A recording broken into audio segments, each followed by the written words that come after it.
Members, good afternoon. This is the first meeting after Chinese New Year. So once again, I wish everybody good health and smooth sailing. First item on the agenda. Information paper issued since the last meeting held on the 17th of December 2024. I suppose you've all received. Well, in fact, you should not have received anything since no information paper has been issued. Item 2. Items for discussion at the next meeting. The next meeting is scheduled for the 18th of March, starting from 2:30 in the afternoon. The administration has proposed to discuss two items. 1. Support measures for small and medium enterprises. 2. Restructuring of the state key laboratories in Hong Kong. Any views? If not, then these will be the items to be discussed at the next meeting.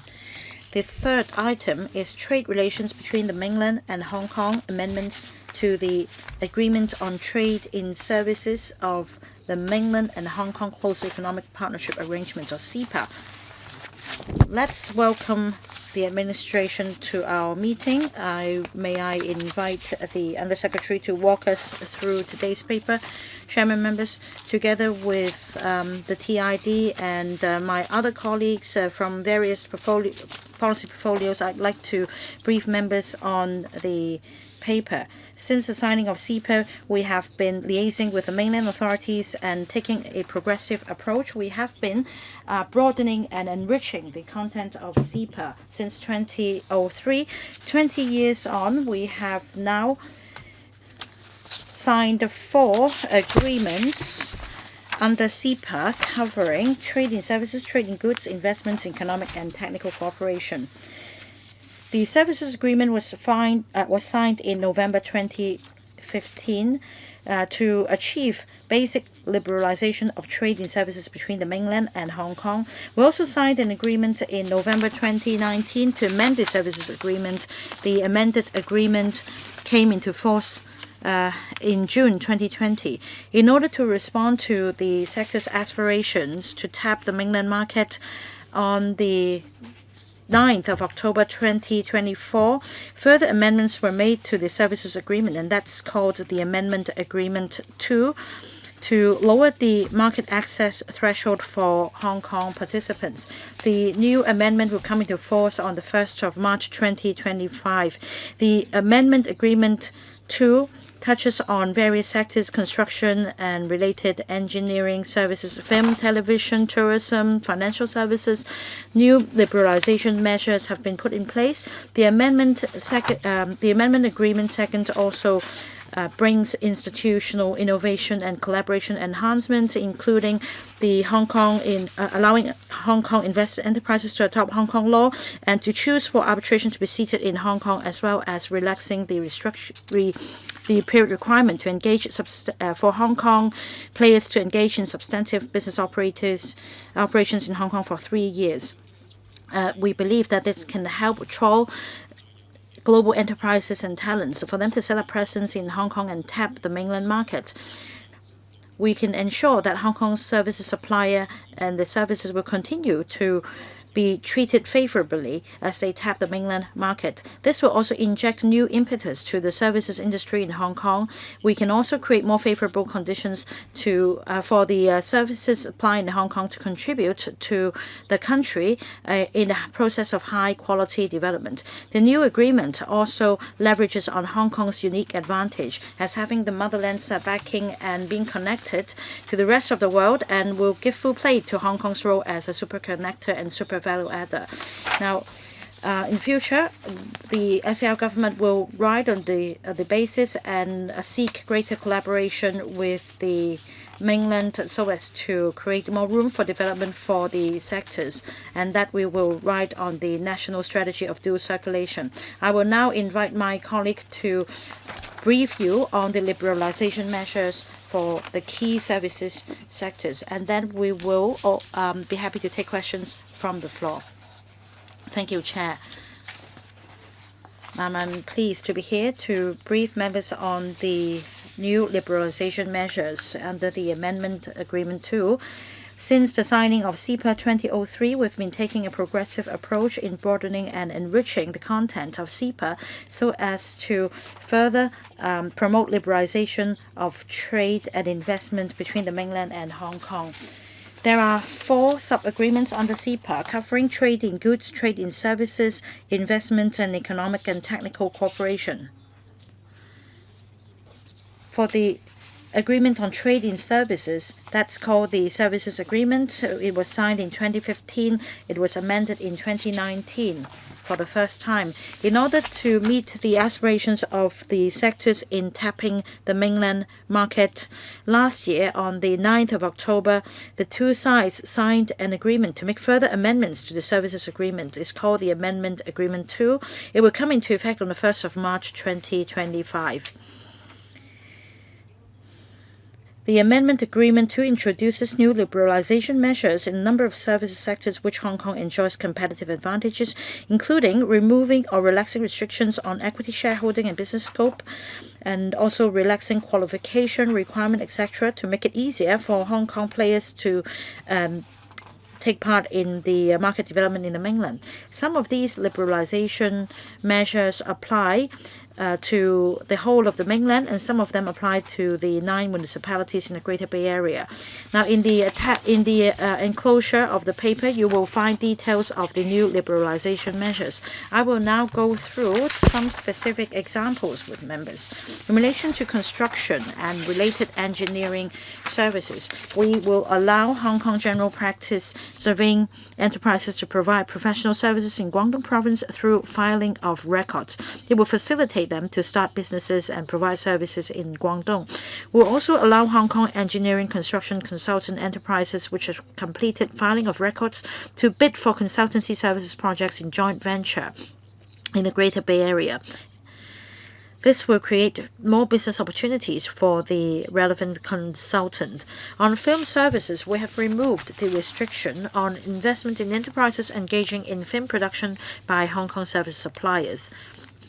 We will also allow enterprises established by Hong Kong service suppliers and approved by the mainland authorities to operate distribution of imported buyout Hong Kong motion pictures. These measures will help the Hong Kong film industry expand their business scope in the mainland. On television services, we've removed the quantitative restriction on the number of Hong Kong people participating as principal creative personnel on online TV dramas. This have increased flexibility for Hong Kong's participation. We also allow imported dramas produced in Hong Kong to be broadcast during prime time in TV stations in the mainland after obtaining approval from the National Radio and Television Administration. This will create room for development for Hong Kong dramas to tap the mainland market and promote in-depth cultural integration. For tourism services, we'll optimize the implementation of the 144-hour visa exemption policy for foreign group tours entering Guangdong from Hong Kong through increasing inbound control points, expanding the area allowed to stay to the whole of Guangdong. There is also a facilitation for travel agents when receiving group tours at the high-speed rail West Counter Station. The measures will encourage the travel industry in Hong Kong to develop more multi-destination travel products targeting foreign visitors.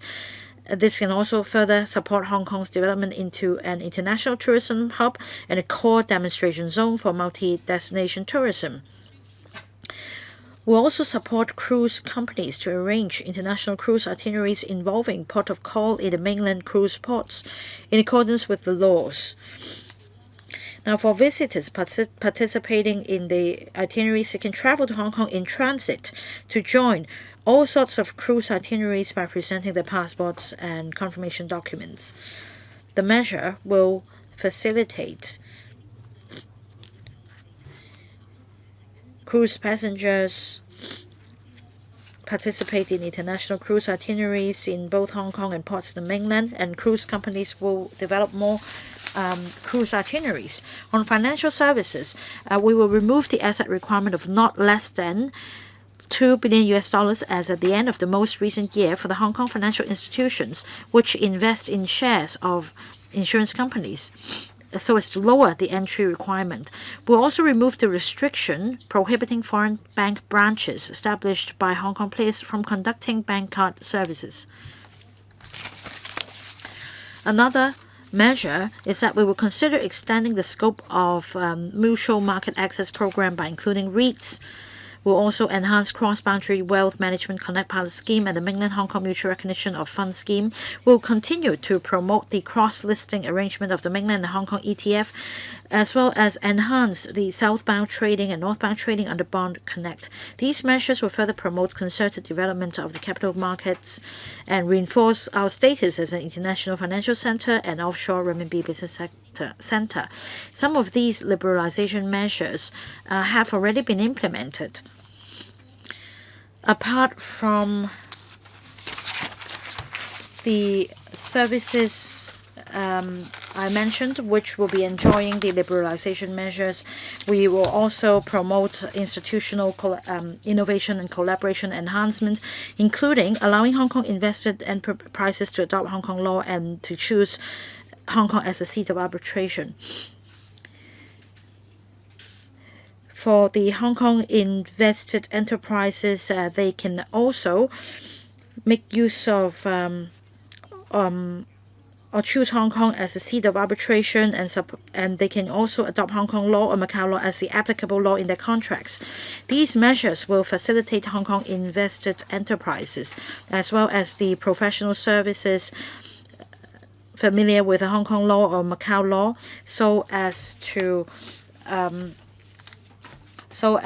give play to Hong Kong's unique advantages in terms of legal and dispute services, and that we will be able to create a favorable international environment for mainland enterprises to use Hong Kong as a springboard for overseas expansion, and for foreign investors to use Hong Kong as a gateway to the mainland. Now, we have also removed the period requirement on Hong Kong service suppliers to engage in substantive business operations in Hong Kong for 3 years in most services sectors. This will allow Hong Kong startups to enjoy preferential treatment under CEPA in a shorter time and attract enterprises and talents to gain a foothold in Hong Kong and explore the development opportunities in the mainland. CEPA has always been the most liberal measure in terms of trade from the mainland to open up to external investments. In fact,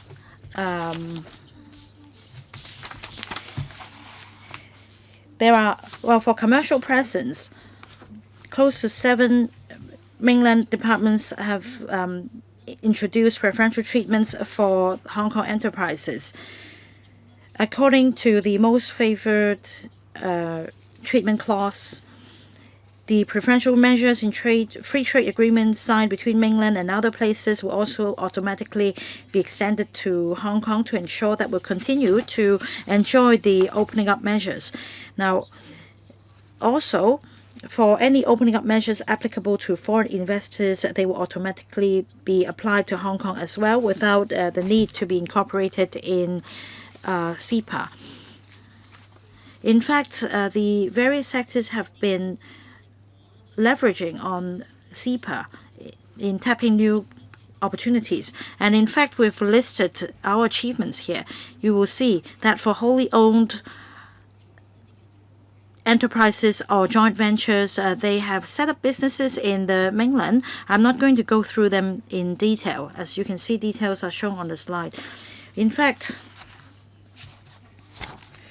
there are opening up measures applicable to sectors in Hong Kong which enjoy advantages, so that the enterprises and talents can enjoy the preferential treatment in tapping the markets. This can help meet the growth in demand by mainland consumers, as well as allowing the services sector in Hong Kong to contribute to enhancing the edge in the mainland market, and also contribute to the high quality productive forces development in the mainland. On publicity, On the day of signing the Amendment Agreement 2, the government already held briefing sessions for various chambers of commerce and the business community to brief them on the details of CEPA.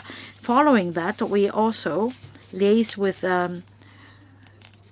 trade associations, trade-related advisory bodies, and also overseas chambers of commerce in Hong Kong, as well as consulates. We briefed them on details of CEPA. In fact, tomorrow, the government and the Ministry of Commerce will co-organize a forum to introduce the liberalization measures of key services sectors under the Amendment Agreement 2 to help sectors get a better grasp of these measures. The details of the Amendment Agreement 2 can be found on the dedicated website maintained by the TID. We also have telephone hotline and email contact for the public and the business community to make inquiries. We'll also mount publicity on an extensive scale to introduce the liberalization measures for them to better understand the opportunities. Finally, we will continue to work with the mainland authorities to make sure that the liberalization measures under CEPA can be successfully implemented on the 1st of March. That concludes my presentation. Thank you, Swing. Members who have shown intention to speak in 6, including Robert Lee, Martin Liao, Shanghai Long, Tony Che, Wendy Hong, and Mr. Tan Yueheng. First, we would like to invite Mr. Robert Lee to speak. Thank you, Chair. I am glad to see that both Mainland and Hong Kong can work on a closer level in the areas of the film and television industry. They have huge potentials. Many co-produced films are well received by our audience, including the box office or the broadcast levels are very promising. So under this amendment, more flexibility is allowed for Hong Kong personnel participating into online drama in mainland China. Can you give us more details when you talk about these kind of productions? Does it include the short reels on Douyin and also the mini drama on other streaming platforms? Because each episode might last only minutes, and they are very popular in mainland China. According to statistics, in 2024, this kind of mini drama is up to 50.4 billion. In 2024, by Stephen Chow. Actually, his short drama is also broadcasted on such platform, and it is very well received. Is there any surveys? What are the development of the Hong Kong produced mini drama in mainland market? Any plans to promote their infiltration into the market? Okay, 4 minutes is allowed for each member. Question and answers include. Thank you. Well, as presented, we have talked about measures in the television services as well as the co-produced productions. Once it is being approved by the National Radio and Television Administration, it can be broadcast. Well, as you have mentioned, there are many Hong Kong companies, including TVB. They work very closely with their mainland partners, including the streaming platform or the Tencent videos. They are expanding their contracts, including the agreements about co-production. We are closely monitoring the market development. For details, we will look into details, because just now you have asked about short reels. Are we allowed to participate? Well, as I mentioned, we have some partners in the market who are working towards these directions. I'm asking about short reels and also the production of the mini drama. I'm asking about the production. Yes, I will look into it. Anything you would like to add? Yes, thank you, Mr. Liao. It is an excellent question, because about the execution, it is all that matters in terms of market implementation.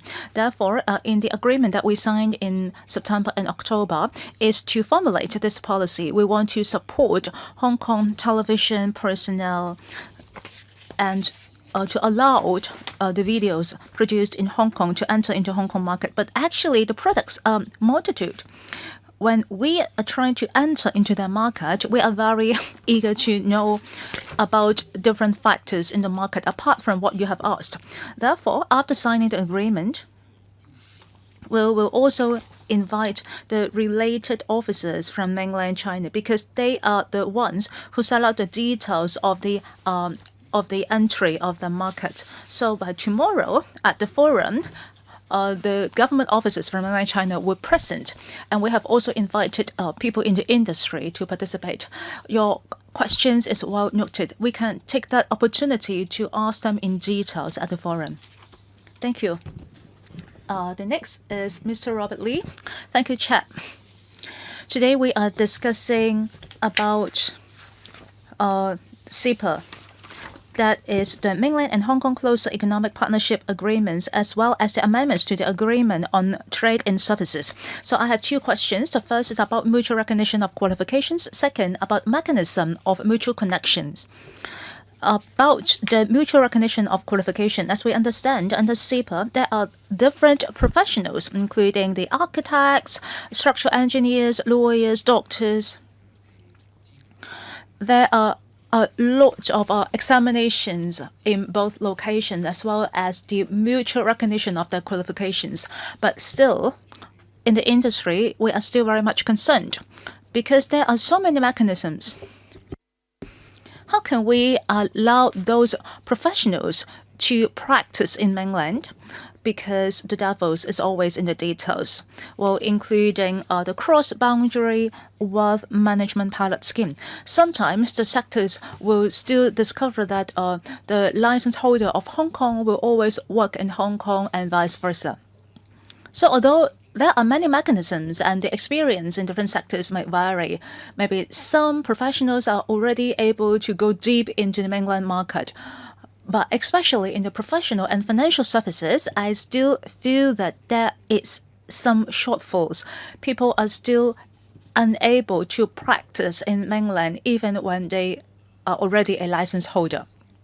I am also aware that on October 2024, SARG and the Ministry of Commerce have signed Amendment Agreement 2, and you have especially mentioned about the financial services.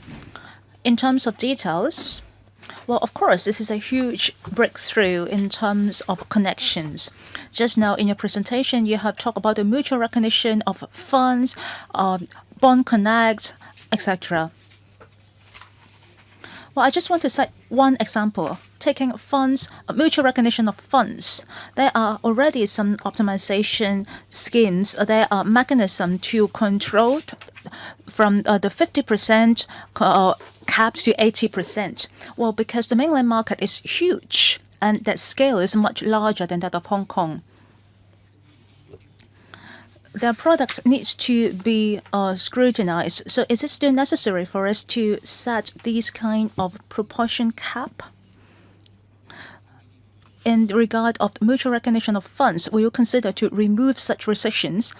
Or from a more macro perspective, how can we enlarge the pie as a whole? If we were just rolling out one mechanism, it is only limiting people in the industry to work in a restricted scheme. Or maybe a restricted scope. Anything you would like to respond? Yes, regarding to the first part of your questions, Robert, about how different sectors can make good use of the measures under CEPA. At TID, we have established a one-stop service platform. They will provide information about the opening up measures, the details of implementations, etc.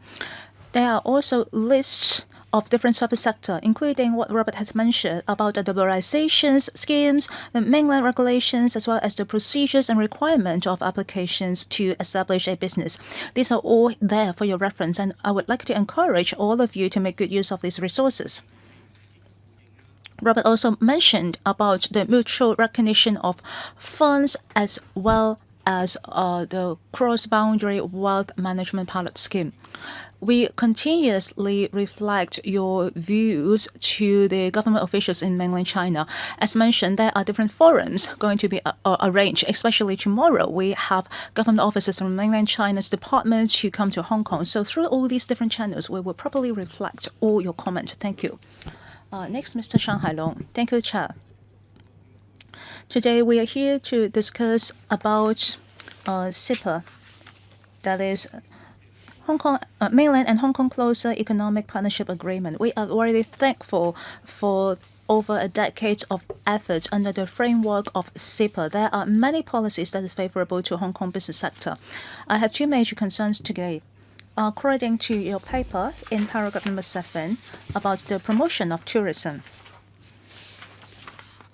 Nowadays, we are allowing 144 hours of visa exemption for foreign tourists, and we are also allowing mainland group tours to establish their own reception point in West Kowloon Station. So in 2024, how many tourists have entered mainland China through Hong Kong, making use of the 144-hour visa exemption policies. Since there are tourists to meet up in the group tour spot in West Kowloon stations, do we have any further information in this regard? Well, in this amendment, the restrictions of requiring companies to set up businesses in Hong Kong for at least 3 years. I think this is something very positive. Last year, we have already approved of 240,000 talents to come to Hong Kong through the Top Talent Pass scheme. Actually, we have over 10,000 enterprises who come to establish their businesses in Hong Kong. So for all these newly entered businesses, they are not the traditional type of sector. They understand the mainland market very well. They just want to establish their office in Hong Kong in order to better connect. But that is an issue with funds. Through CEPA, can we better coordinate so that these kind of new talents will be able to set up their business? Well, I understand that the restriction has been removed and the enterprises will be allowed. Well, we have Southbound Connect, Northbound Connect, and the Born Connect. So are we able to allow them to bring funds to Hong Kong to support their own operation? Thank you. I would like to direct these questions to our colleague. Regarding the visa exemption of 144 hours, in the form of a tour group, they are able to travel in Guangdong province through Hong Kong. At the Tourism Commission, we did not have the statistics about the number of tourists who have made use of this scheme in the past year. But in 2024, foreign tourists entering into mainland China through Hong Kong is more than 1 million. For group tours, it is up to 5% of the total. So it is not a huge number, but still, we are offering them convenience through this because there are other visa exemption programs in mainland China. Therefore, a multiple destination scheme is not necessarily manifesting through the 144-hour visa exemptions policy. You also mentioned about the group tours receiving at the West Kowloon Station. It is actually frequently used because of the high-speed rail. We are able to visit different cities in Guangdong province.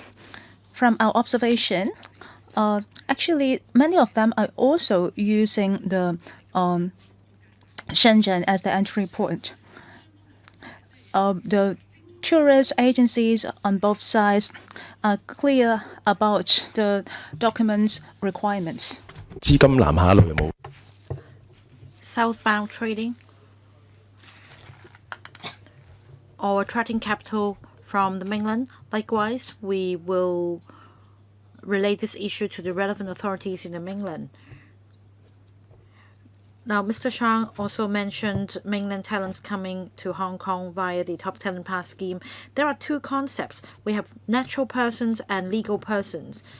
Now, many of these individuals coming to Hong Kong belong to the natural person category. And if they are here to provide the relevant services, then they need to meet the relevant business requirements.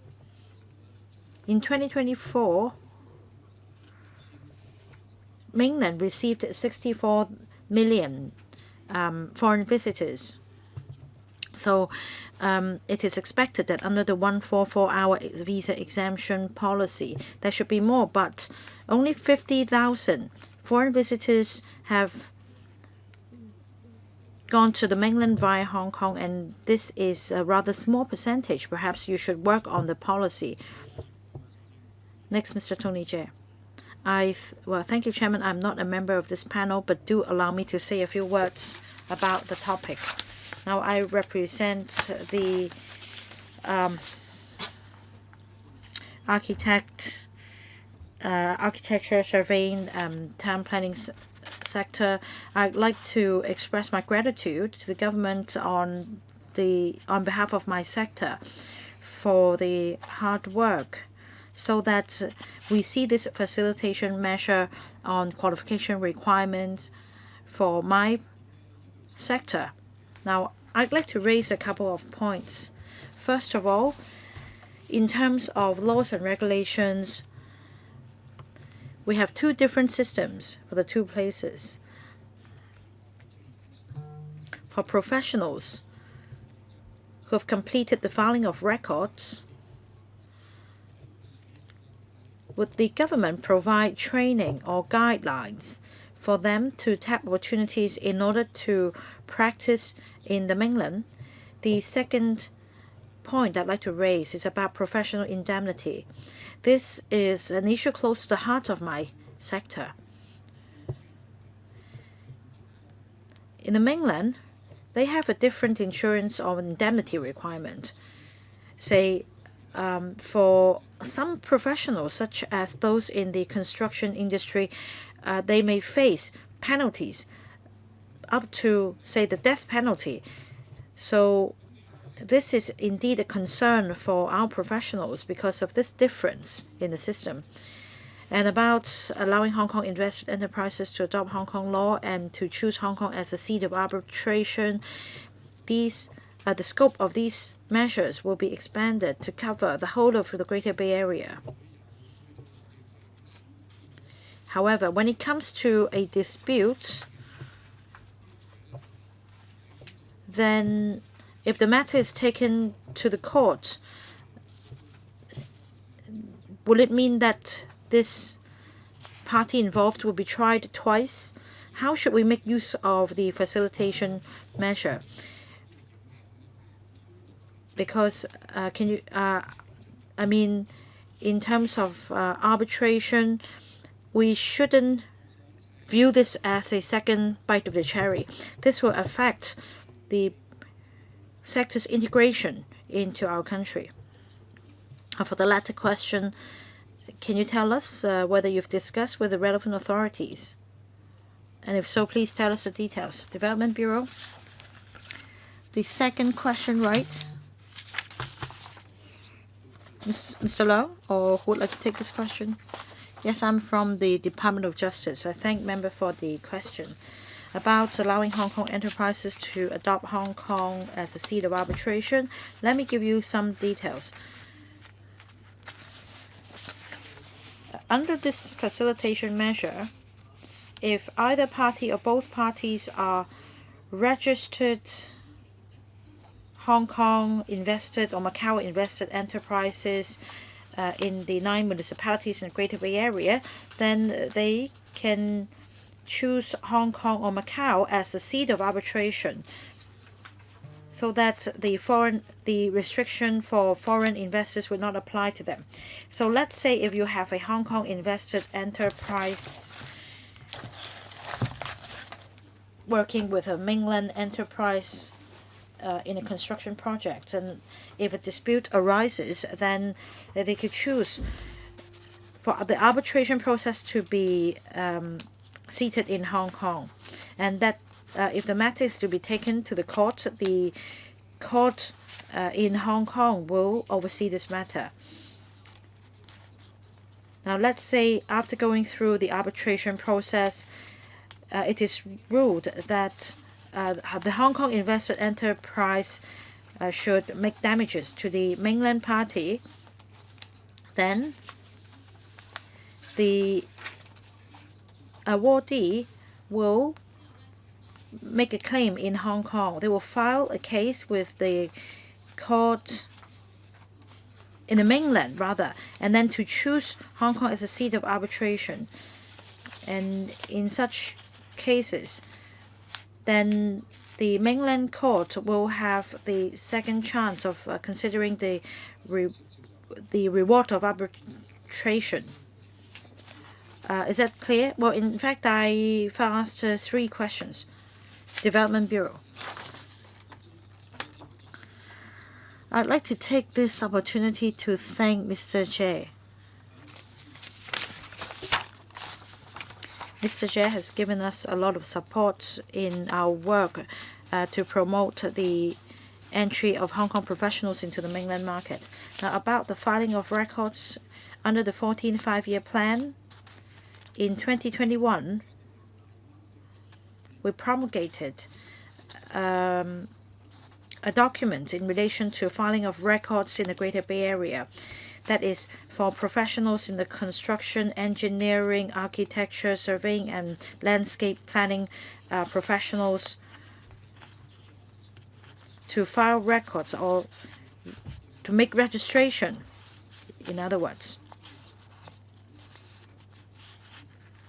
so that they could directly provide services in the 9 municipalities in the Greater Bay Area without going through complex procedures, without going through duplicated vetting procedures in each and every municipality in the Guangdong province. So that's about filing of records. About professional indemnity, as mentioned by Mr. Chair, we'll continue to seek views from the sectors, because I also agree with the member that the rules and regulations are different in the mainland, and will continue to relay the views of sectors to the relevant authorities. Chairman, I'm looking for guidelines and training in order to address the difference in laws and regulations in the mainland. They may meet the professional qualifications requirement, but in order to win a bid for a project, they need more. They need to learn more about different things such as professional indemnity. You need to articulate the policies well to them, or they'll be deterred.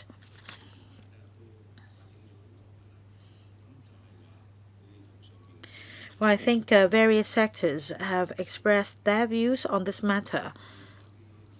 I suppose you are discussing with the mainland authorities, and soon you can give us some good news.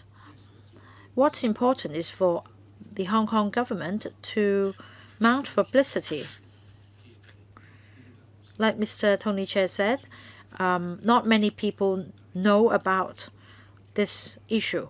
So you need to step up publicity for people to know more about the measure of choosing Hong Kong as a seat of arbitration for Hong Kong invested enterprises, and also the reward following the arbitration process. Dr. Wendy Hong. The amendment to CEPA on this occasion means that we now have lower market access thresholds for Hong Kong enterprises to tap mainland market, and also the Hong Kong invested enterprises will be allowed to choose Hong Kong as a seat of arbitration and to adopt Hong Kong laws. And you've also removed the period requirement of having substantive business operations in Hong Kong for 3 years before tapping the market. This can help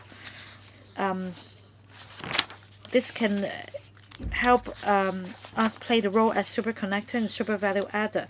But as mentioned, there are still other problems such as cross-boundary data flow, capital flow, and the flow of biosamples. We need to address these pain points. Now, for example, major production elements such as data and biosamples should be allowed to cross the boundary so that we can make breakthroughs and promote I&T collaboration between the two places. For example, the Loop presents a very good example, pilot zone. and that Hong Kong and Shenzhen can give play to the unique advantages in order to make these breakthroughs. Now, my question is whether you make use of the special zone model in order to promote cross-boundary flow of essential production elements. Thank you, Dr. Wendy Hong, for the questions. Thank you, Chairman. We've been tapping the views of members as well as various sectors of the economy. Now, as mentioned just now, in terms of implementation, we have various work conferences and meetings with Mainland authorities in order to follow up on the measures. We also understand the aspirations of our sectors under CEPA to further open up the mainland market. But meanwhile, we need to have regard to the overall development strategy of our country. In terms of certain zones, we need to abide by the laws, regulations, administrative guidelines promulgated on the mainland. We also need to fulfill some professional qualification requirements. As I said, we will make use of different platforms and mechanisms in order to relay the concerns of the sectors. I note members' concerns. Dr. Tan Yueheng.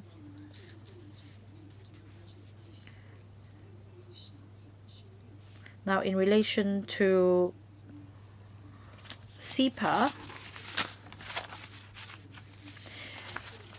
the liberalization measures relating to financial services, expansion of the mutual market access program from Stock Connect to Bond Connect, as well as other connect schemes. Now, I'd like to focus on cross-boundary wealth management connect pilot scheme. We now have the 2.0. From October last year, the number of participants increased substantially. Not to mention the increase in the funds involved. Well, in light of the good response under the Cross-Boundary Wealth Management Connect pilot scheme, have you considered expanding the pilot scheme to cover not only the Greater Bay Area but also the Yangtze River Delta region in order to help promote the development of the financial services sector in Hong Kong? We've raised this request before. The other question is about the dual counter model in the Hong Kong exchange. There are some 20 stocks denominated in renminbi for trading at the moment. This can help promote the circulation of renminbi in Hong Kong as we build a renminbi capital pool. However, I haven't seen any active trading of the stocks. Since we now have this model, you need to make sure that it's not a repeat of the jam.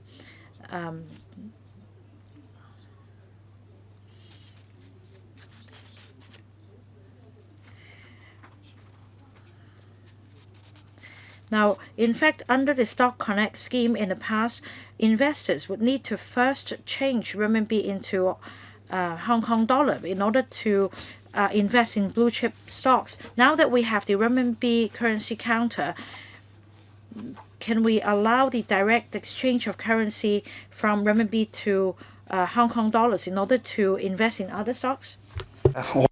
And the Secretary, thank you, Mr. Tan. We will continue to work together with the professional sectors as well as the regulatory bodies in order to have continued communications.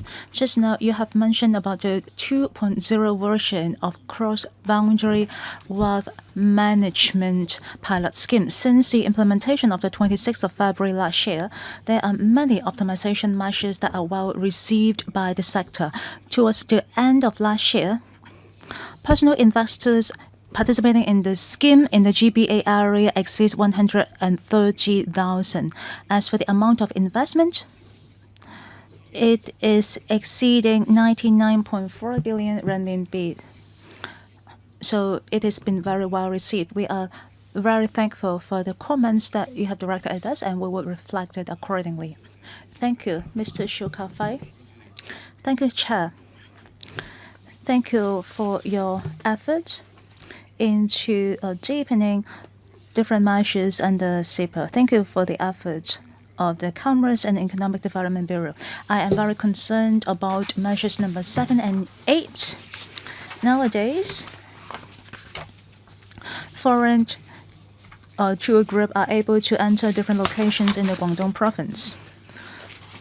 Since Hong Kong is an international hub of airline and different traveling measures, it will be bringing convenience for them to come by air. They might spend some time in Hong Kong and then go into mainland China. It is mutually beneficial to both mainland China and Hong Kong.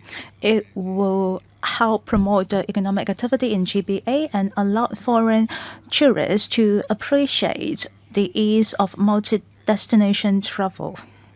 According to the documents, you also mentioned about increasing the number of inbound control points. I would like to ask about the locations. In number 8, you also mentioned about the support of cruise companies to arrange international cruise itineraries involving port of call in the mainland China cruise ports. Well, for tourists, if they come by sea, they can just present their passports and confirmation documents, and then they will be able to travel to Hong Kong in transit. It is actually very convenient to them. It is also favorable for the international cruise companies to select Hong Kong as a transit port, because they will know that it can attract a lot of mainland tourists. It is actually very favorable. Before I come here today, they are friends who would like to invite people from mainland China to come to Hong Kong and to board cruise. But they discover that it is actually inconvenient for them because of the traveling documents, and it has add on to the considerations for making such decisions. I think these are some good measures in order to promote economic activity in both mainland and Hong Kong. So how can we deliver all this information to them? Any measures suggested by the Hong Kong SAR government? I would like to defer this question to the Tourism Commission. Thank you. Regarding the convenience we offer to the cruise companies, well, let's say at the moment if they have an itinerary in Hong Kong, Hainan, and Vietnam, apart from their own visas, they also need to apply for the entry documents for Hong Kong and Macau, and also the personal travel visa. Well, but now, since the restriction is now removed, they only require the passports and the cruise tickets. So it offers more flexibility to recruit even more cruise itineraries to Hong Kong. Our next step is to match with the cruise companies. We have to bring this information to them so that when they design the itinerary, they can consider that it is actually possible for us to attract mainland tourists. As for publicity, well, at least tomorrow there will be a forum. We will work together with the mainland authorities, and also we will connect with the travel agencies in mainland China so that we can educate and promote to them. When they promote about the cruise itineraries, they are able to tell the tourists that they no longer need to acquire a visa and other complicated procedures in the past. That is how we will do our publicity, and we will also see how we can design the cruise itineraries better. Thank you. Chair, about the 144-hour visa exemption for foreign group tours. I want to know what are the inbound control points that they are allowed. We allow them to enter into all control points in Guangdong except for Shantou. So that includes all the control points in Hong Kong. Yes. So they are all open. Yes. It's not an addition. Vice Chair, Mr. Johnny Ng. I appreciate the efforts of the Commerce and Economic Development Bureau in the past years. Thank you for offering us convenience on different level in order to expand our pie. I would like to ask questions about the film and television services industry. We have been fighting for it for years, and finally, it is now in place. I have to declare because I am involved in these kind of investments myself. I wonder if you are in discussion with the mainland authorities at the moment. You know, the pain point now is about the content review. You know, the Hong Kong side, we are worried about being rejected. As for the mainland side, they worry about the actual content that we are going to submit to them. So is it possible for us to put in place some advance approval process, because it will support the industry to be revitalized? Because years ago, Hong Kong is actually referred to as a Hollywood in the East. Well, actually, we are having box office of great numbers, and we do have the potentials to be part of it. Second, about arbitration. Just now you mentioned that Hong Kong invested enterprises can choose for arbitration to be seated in Hong Kong. Does it cover online arbitration? Because this is something that we are promoting at the moment. So can we choose the online arbitration services that is rooted in Hong Kong? Let me respond to the first part. As for the second part, I would like to defer it to DOJ. As mentioned by Vice Chairman Mr. Ng, in terms of film and the television services, in the past, the content are being reviewed by the National Radio and Television Administration. But in recent years, such scrutinization has been dedicated on the provincial level. I have understood your concerns. I would reflect it to the authorities accordingly. I would like to take on the second part of the questions. Yes, online arbitration is allowed because according to Hong Kong law, we allowed Hong Kong arbitration. So after choosing Hong Kong as the seat of arbitration, they can also do it online. I have 2 to 3 questions. CEPA has rolled out for around 20 years. The first ever certificate was given to the General Chamber of Commerce in 2001. And nowadays, there are many more certificates of this kind. Back then, there is no trade of services, but now it is added. As I read the documents today, I can see that there are many improvements in the agreement. But still, there are a lot of professions that needs to be mutually recognized. We also look forward to having companies from different locations to set up their centers or regional offices in Hong Kong.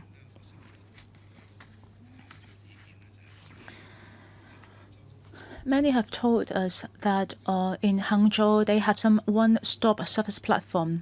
After spending hours in the offices, you will be able to receive a certificate.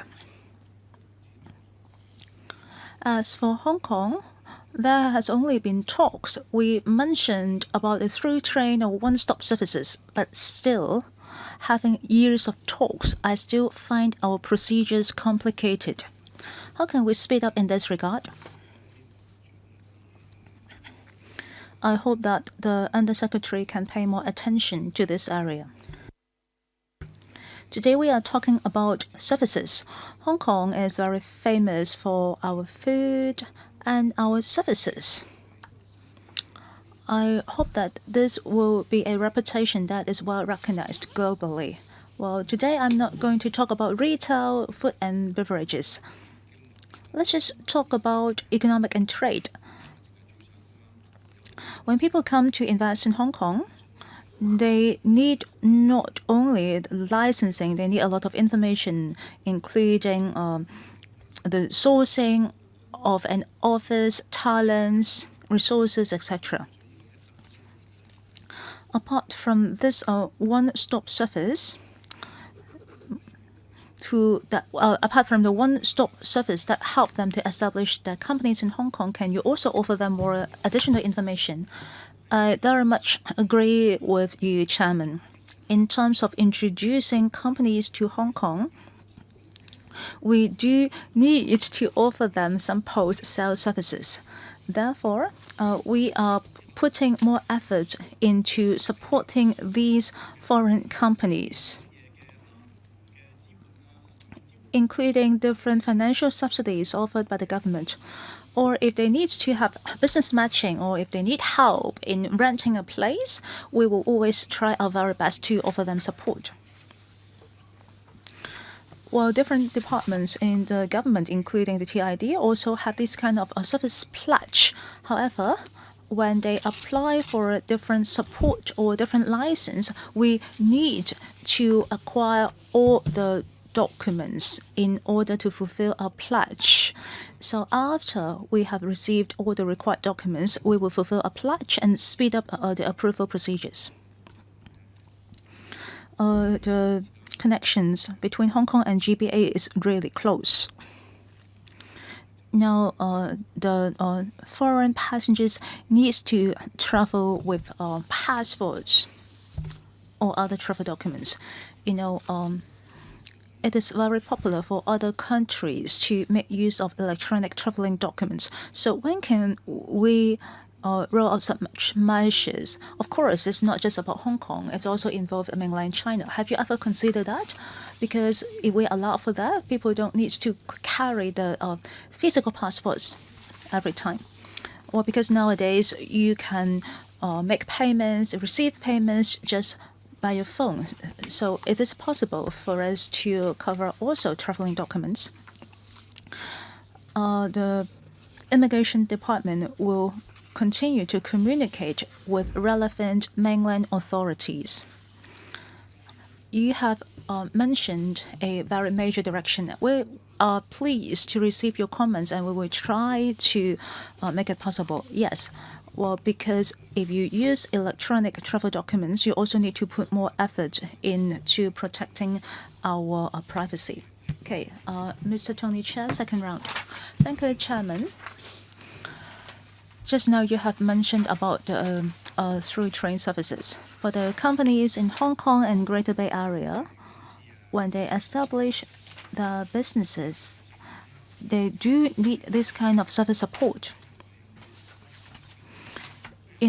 If you want to register for a company name, there are actually quite a lot of restrictions. So these are the limitations that we have. It is different from Hong Kong, because as long as there is no repeated registration, you will be able to register whatever names that you want. Well, we are very emphasized on the mutual recognition of green building. I hope that the standards can be mutually recognized. I hope that it is a shared goal, and I wonder what is the progress. Second, in the annex, you have also mentioned about the property management professionals. There are some conditions before they can offer services in mainland China. I'm concerned about this, and I hope that we can put more effort into this area. Are there any facilitation measures? Who would take the question, please? On green building, I will give the floor to the Development Council. About promoting green construction, I don't have information at hand. I can supplement this information after the meeting. The DG can take the question on property management enterprises. Thank you. Well, we are not given a lot of details about this facilitation measure, except to say that they will provide facilitation for the property management companies in Hong Kong. That means that we'll be treated as property management enterprises operated by the mainland as well. Tomorrow at the briefing session, we can ask for more details, and by then we can provide guidelines to the sector. Yes, Chairman, I do hope that the administration could give us information because I may not be able to attend tomorrow's briefing session. Now, about the Beam Plus and the 3-star certification, please give me details after the meeting. That's the end of this item. I thank the administration for taking part in this item. We now move on to the next item, and that is enhancement of the copyright ordinance regarding protection for artificial intelligence technology development, outcomes of public consultation, and proposed way forward. Let's invite the administration to come in for this item.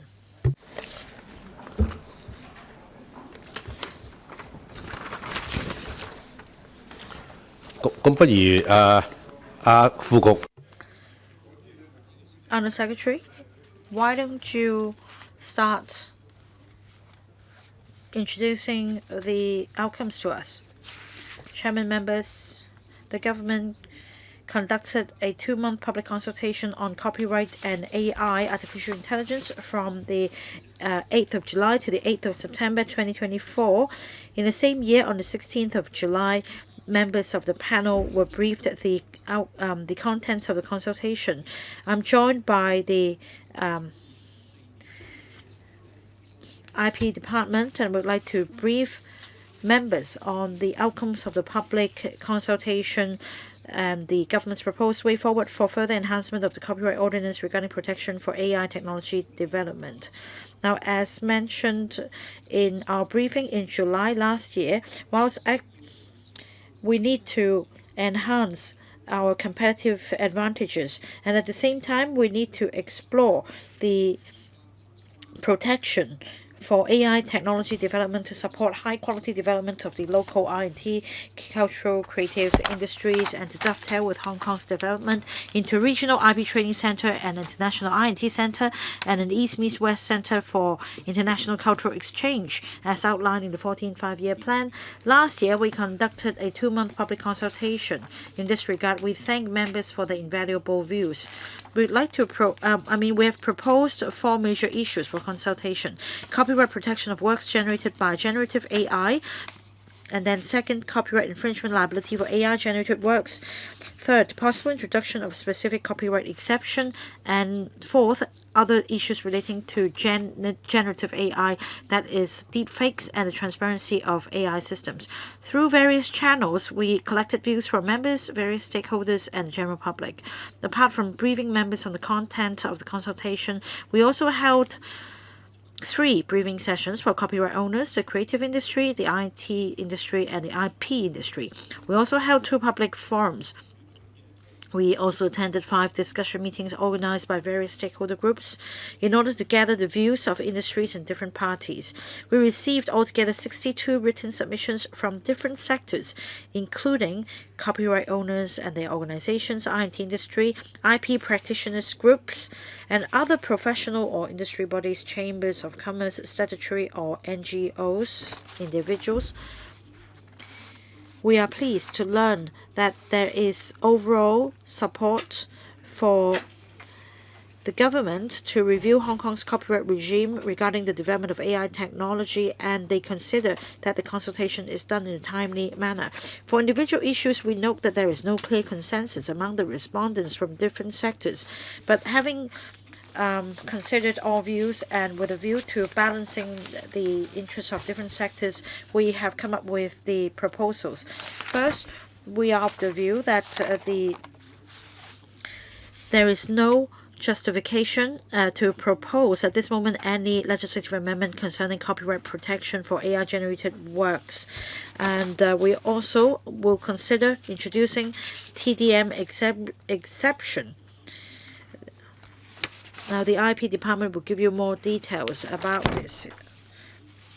Our goal is to submit the bill in the first half of this year into the Legislative Council. Meanwhile, we'll continue to liaise with the relevant stakeholders. We hope that the bill will have the support of the the Council so that we can revamp the copyright regime in Hong Kong in a timely manner. I will now give the floor to the Director of Intellectual Property, and then we will take questions from the floor. Thank you, David. Chairman, members, good afternoon. I would like to brief members on the views received from the consultation exercise and our response. As mentioned by the Undersecretary, there is general support for the government to review Hong Kong's copyright regime regarding the development of AI technology. There are some individual issues, however, that we cannot reach any consensus. There are diverse views. Now, for AI-generated works, the majority view from respondents is that the existing copyright ordinance provides sufficient protection to AI-generated works. Some of them consider that it is unnecessary to amend the ordinance, and some respondents actually oppose providing protection to AI-generated works. We have given regard to international developments and reviewed the existing ordinance. We understand that AI-generated works are still developing rapidly, and there is no clear consensus in the global community about legal protection. We believe that through the common law system, we can clarify the position by case authorities. Having considered the views, we believe that the existing copyright ordinance can already provide sufficient legal backing to promote commercialization of AI-generated works, and this is also in line with our approach and our policy objective of promoting R&D development and the development of creative industry. We considered there is insufficient justification to propose legislative amendments. About copyright infringement liability for AI-generated works, the majority of respondents agree that the existing CO provides sufficient coverage to infringement, which is broad enough to address liability issues. Now, some respondents of the view that the government should formulate guidelines to further explain the situation. Now, we believe that the existing CO is broad and tech neutral, and the provisions are also applicable to deal with infringement cases involving AI-generated works.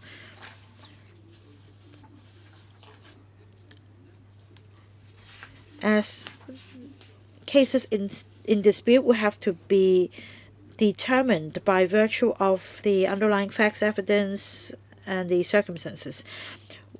We do not consider it appropriate for the law to prescribe rigidly the copyright infringement liability for AI-generated works. Not to mention that the global community currently has no specific legal provisions governing the copyright infringement issues involving AI-generated works. Although considering the two matters above, we don't find sufficient justification to propose legislative amendments in order to further promote AI development. We are going to draw up a set of guidelines to elaborate the relevant provisions. It will come with examples for reference by the various industries and how they should apply to infringement cases involving AI-generated works. The third issue is possible introduction of TDM exception. Except for copyright owners, most of the respondents support the introduction of TDM exception. They are of the view that the exception can promote sustainable development of the AI industry and facilitate the development of the AI business. Some are opposed to the introduction of exception, including copyright owners. They consider that the exception would undermine the interests or prejudice the interests of copyright owners. However, some copyright owners also suggest that if the government decides to introduce the exception, it should come with some restrictive conditions. Having considered the views and the interests of copyright owners and other copyright users and the overall benefits brought by the exception for the sustainable development of AI, we consider it necessary to introduce a TDM exception to the copyright ordinance to allow reasonable use of data for text and data analysis and processing. We fully appreciate the copyright owners' concerns on the introduction of TDM exception. We will make reference to the legal provisions in other jurisdictions, and we will also abide by the three-step test. We will draw up very clearly the relevant requirements, and will also introduce applicable restrictive conditions to safeguard the interests of copyright owners, so as to strike an appropriate balance between the interests of copyright owners and those of society as a whole. Now, I'd like to explain the features of the TDM. First, there are a number of conditions. Users must have lawful access to copyright works. Second, infringing copies must not be used. And third, copyright users are required to keep and disclose records of the source of copyright works. The fourth, the proposed exception will not be applicable if relevant licensing schemes are available. And the fifth condition is that an opt-out option is provided for copyright owners. In other words, only when all five conditions are met will the TDM exception be effective. The interests of copyright owners will not be unreasonably prejudiced as a result. For copyright users engaging in the text and data mining without meeting the five conditions, they will attract civil liability. Now, apart from the the provisions in the principal legislation, we understand that in terms of implementation, we need to have regard to the rapid development of technologies. That means that we are going to draw up flexible and non-legally binding administrative guidelines or codes of practice. For example, they will come with examples of the opt-out option for copyright owners, as well as the requirement to keep and disclose records of the source of copyright works. Finally, the consultation exercise also touches on other issues such as deepfake technology and the transparency of the AI system. Most of the views expressed cover a wider scope going beyond the copyright ordinance, such as introduction of a freestanding right of personality, of publicity, privacy protection, data security, so on and so forth. Now, deepfake is a cross-domain issue, and it also involves a broad range of issues in multiple fields and application of the existing laws under different domains. We do not consider it appropriate to address this issue solely by the CO. We welcome views from members, and we've also collected views from the public in the consultation exercise. We've already given a response in the paper. We also welcome views from the floor. Thank you. Here are the members who would like to speak. Shu Ka-fai, Kenneth Falk, Duncan Chiu, and Wendy Hong. 4 minutes for each member, question and answer included. Shu Ka-fai. Thank you, Chair. I understand that the government needs to keep up with the development of artificial intelligence. I think it needs to be speeded up. We have received 62 written submissions from the public. Well, I trust that we can allow a wider scope of stakeholders to express their views. As far as I understand,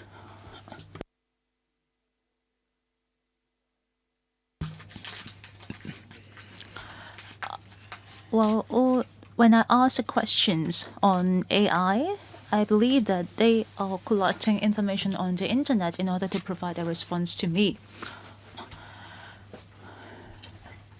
It needs to be comprehensive, and in certain areas, it is actually doing better than many other devices. So, would it be an infringement of copyright? I believe that there are concerns of many.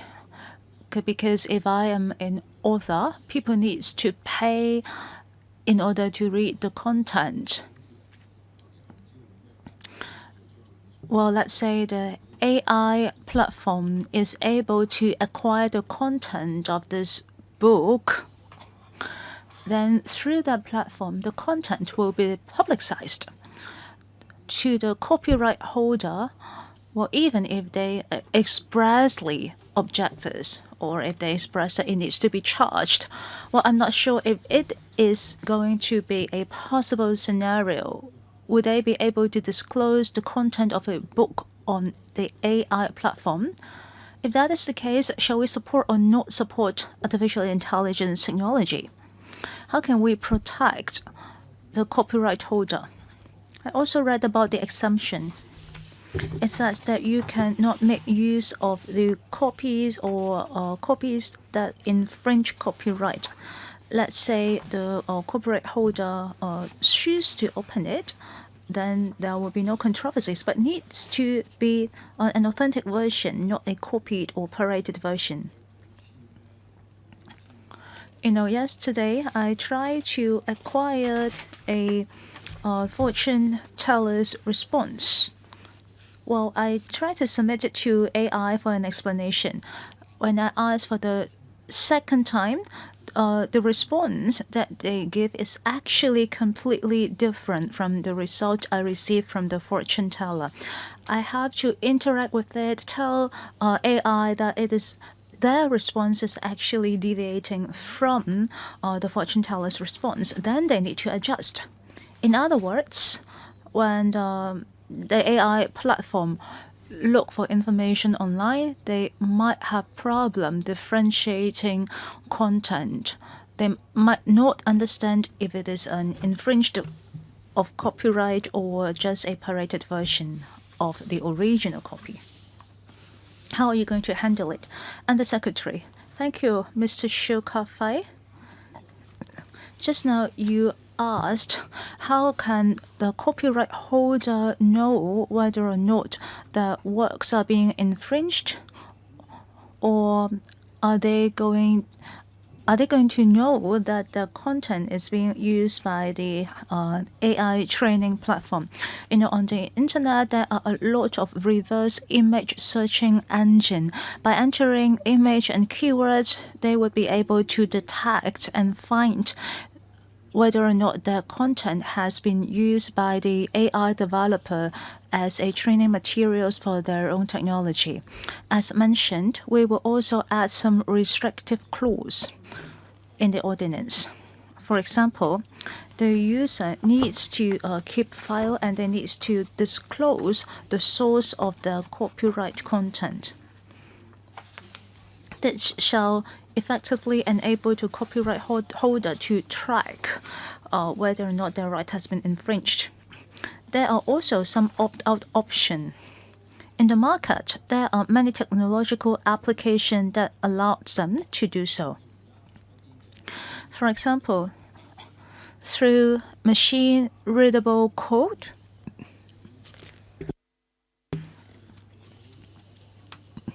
the copyright owners can express that they choose to opt out when their materials are being used by AI training platform. As mentioned, according to the future development, we are likely to prepare a set of guidelines for the reference of the sector. Thank you, Mr. Kenneth Falk. Thank you, Chairman, Under Secretary and Director. Well, I am split when discussing this topic.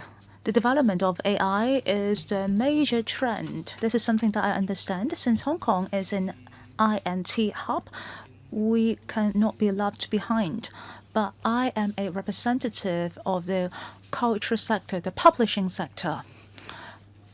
Well, for the education publication, they are very concerned about this amendment. I believe that you have received a lot of written submissions from them. However, on this occasion, I need to speak for them. While you are enhancing the copyright ordinance in order to protect AI development, I understand that you want to make good use of this ordinance in order to protect the right of the copyright owners. This is your intent. Therefore, we are concerned about the TDM provision here. I know that there are different viewpoints.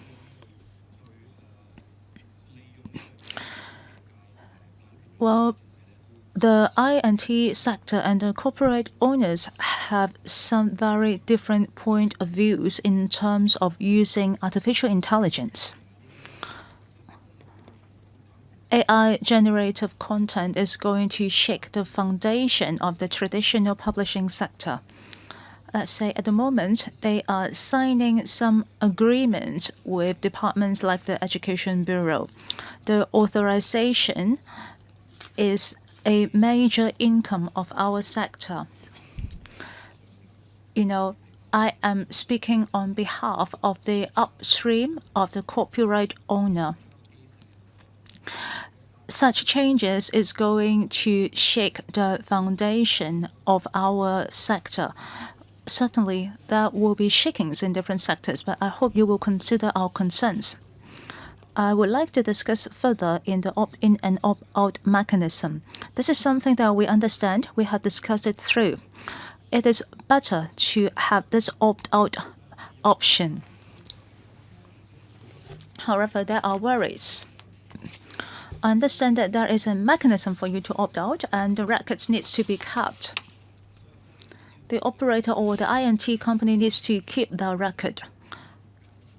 Well, but it seems to us that you are throwing the responsibility back to us. As a publisher, it is our responsibility to reach out to the I&T company and to check the records. And it is their responsibility to disclose the records. Can you promise us? Can we achieve it at the lowest cost possible? As an author or as a publisher, we do not have a lot of human resources. If we need to work with different I&T companies or AI companies to see whether there is any AI-generated content based on my creation, it involves a lot of effort. We really doubt if it can actually be achieved. I also understand that the industry wish the government to put in place not just an opt-out option, but also an opt-in mechanism. We need to express that we allow this to happen. That is what is meant by the opt-in mechanism. I understand that the situation is changing rapidly and it is going to affect the traditional industry inevitably. But I hope that when you put it forward, you can also consider the healthy development of our sectors. Yes, I have a question.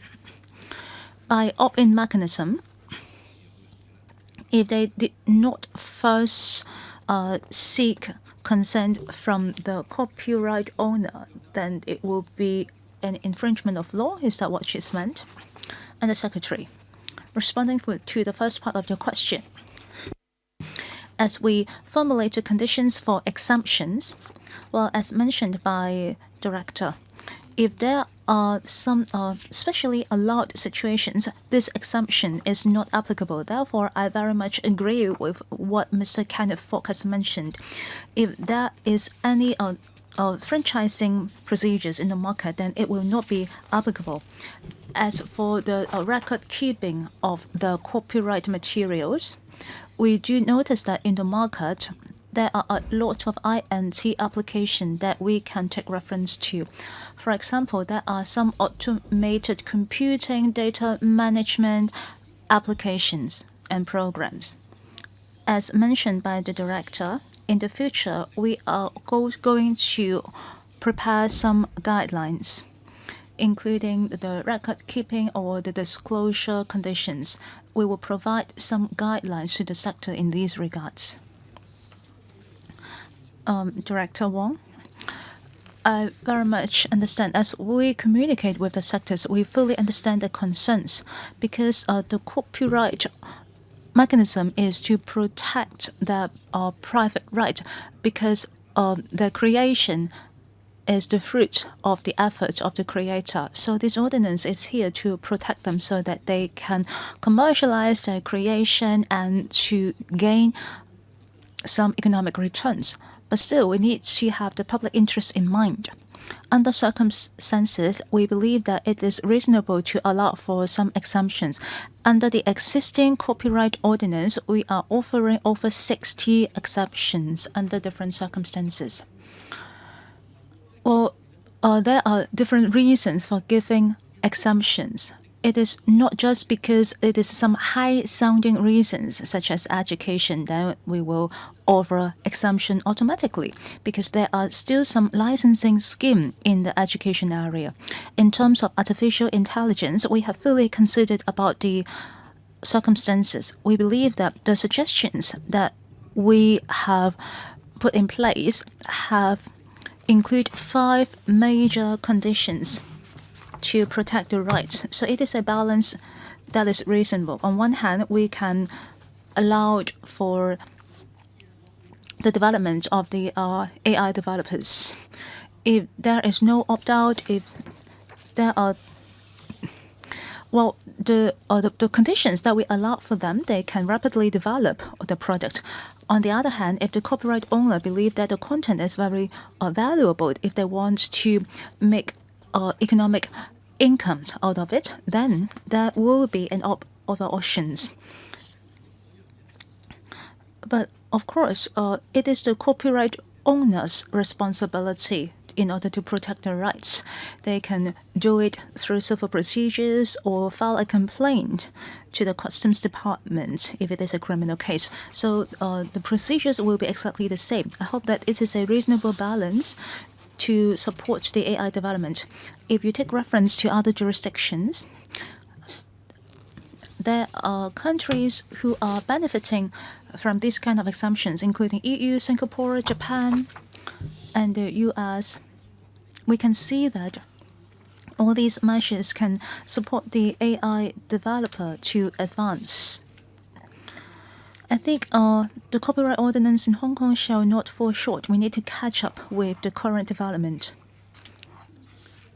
This time, we are offering them a reasonable and clear balance. On one hand, we can protect the rights of the copyright owners. On the other hand, we can allow the INT sector to develop. Chairman,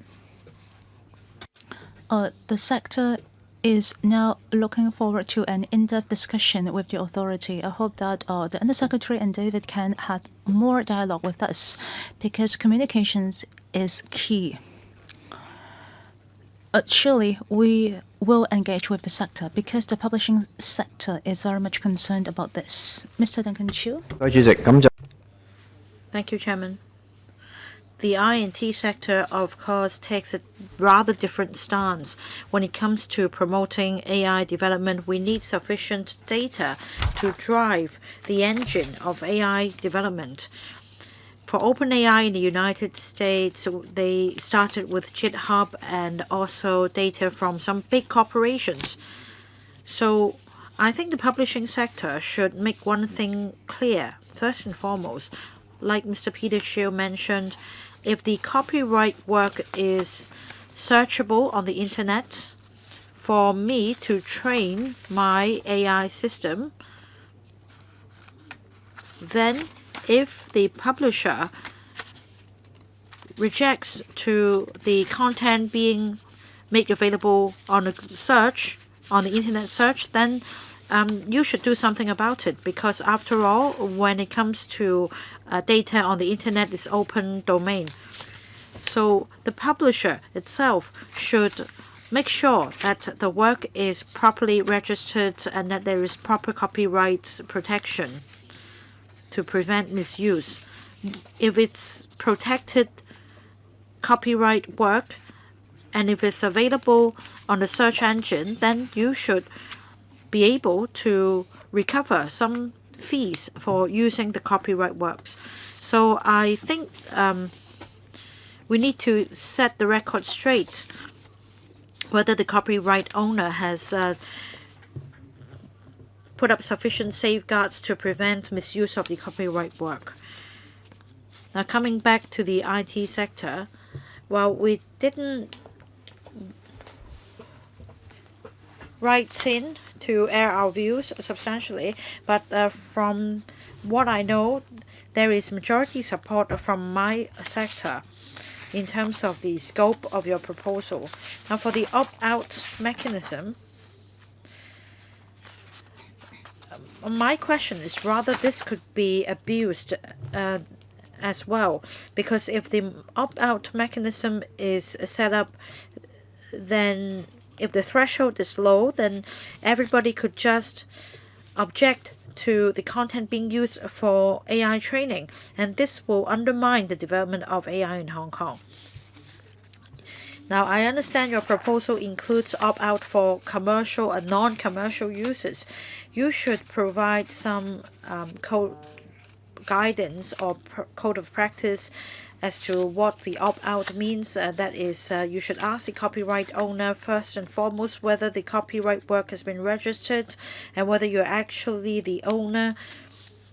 And then if you decide to opt out, you need to give some justifications. For example, for non-commercial users, I may be happy to allow the use of my work for a charge. So you can take things further.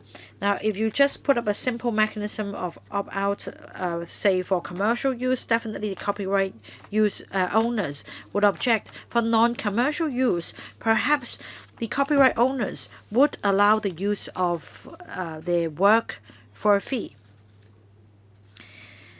So I think the design of the opt-out mechanism is important in order to allow the training of the AI model. How about you pause here and let the administration take this question first? Well, thank you, member, for the question. About this opt-out mechanism is not a yes or no. That means from the legal point of view, you are entitled to opt out from the mechanism. It's all about the explicit intention, whether you allow your copyright work to be used by, say, machine-readable format. I think that as technology is evolving rapidly, very soon there will be solutions in the market available. And in drawing up the code of practice, we will have regard to the available solutions in the market so as to provide guidelines on how to use copyright work in order to strike a balance between protecting the interests of copyright owners and promoting the use for AI development. Right, you still have time left. Do you want to ask another question? I'd like to pick up on what Mr. Fox said. In terms of the AI blockchain, I think it's a good solution for copyright owners. Now, there are substantial resource implications if you are required to trace the source and use of copyright works. Whereas, if I set up a simple registration mechanism, I can then make it very easy for any interested parties to use my work with a fee. Now, we are supposed to be an international INP trading center.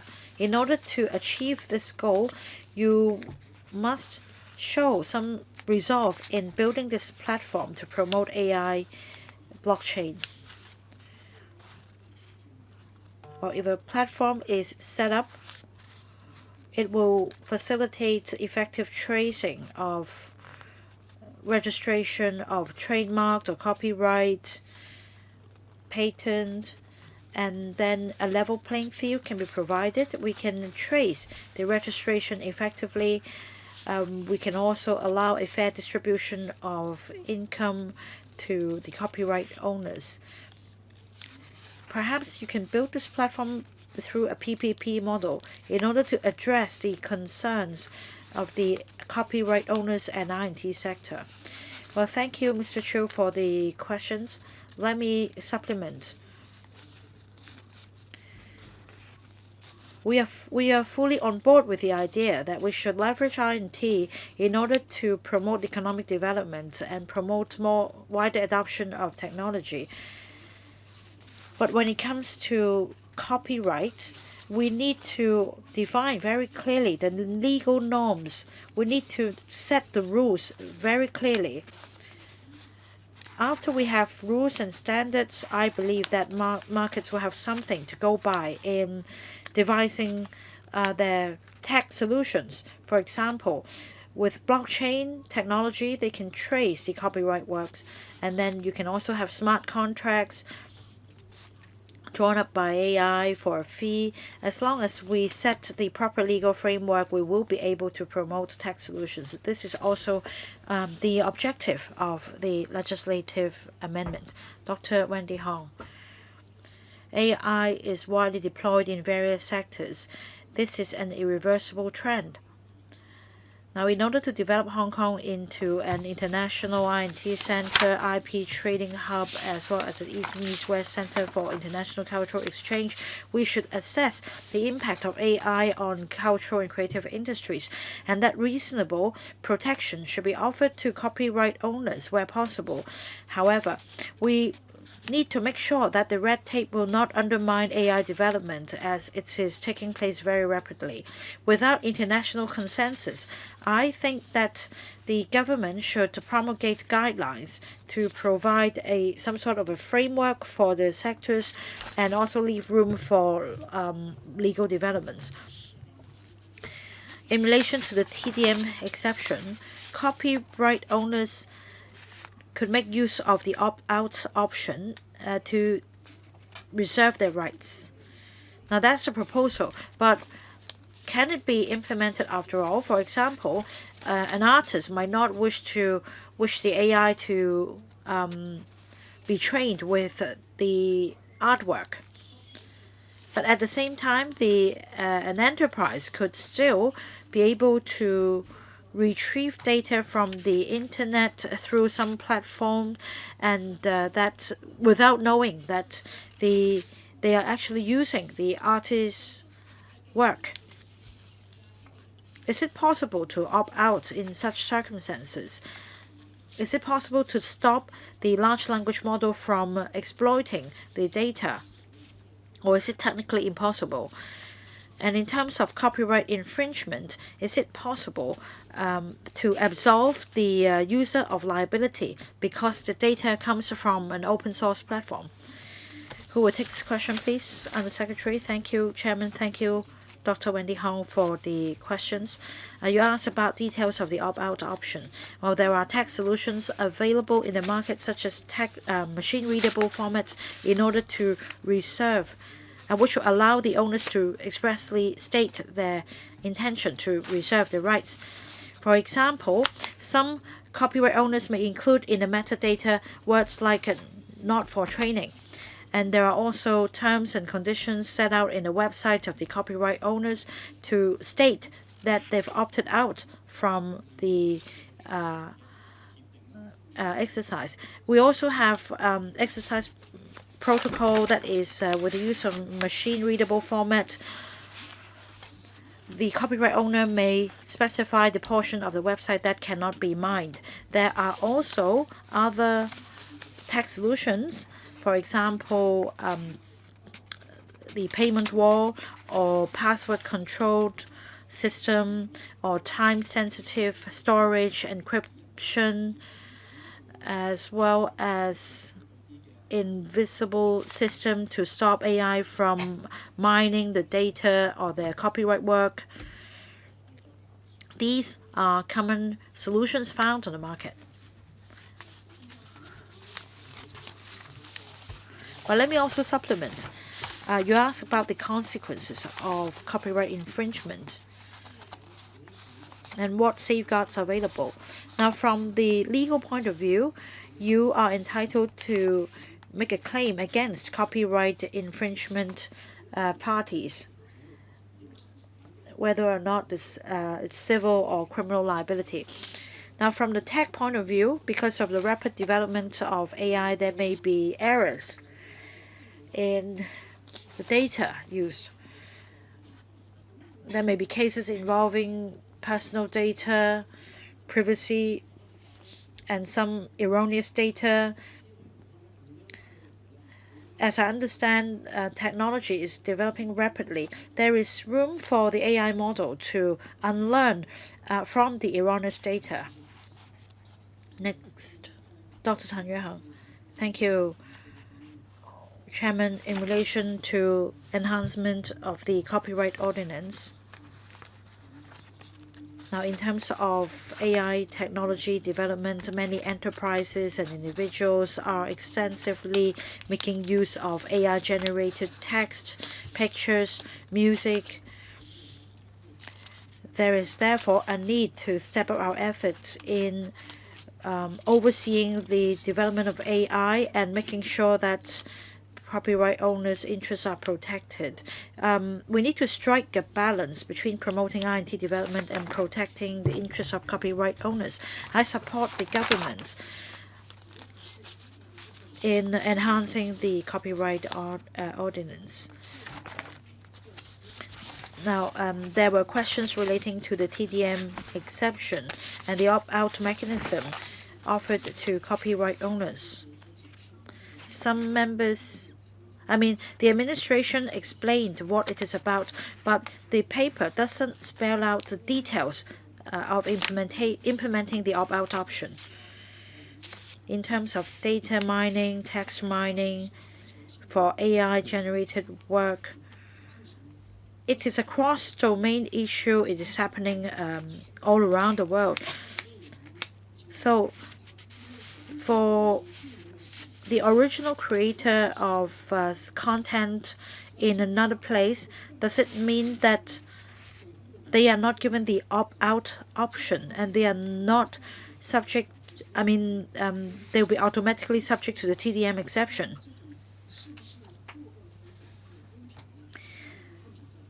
And under such circumstances, is it possible to provide a level playing field for all?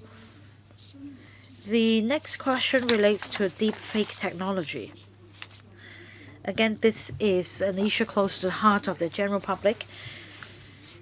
It is said that deepfake is a cross-domain issue.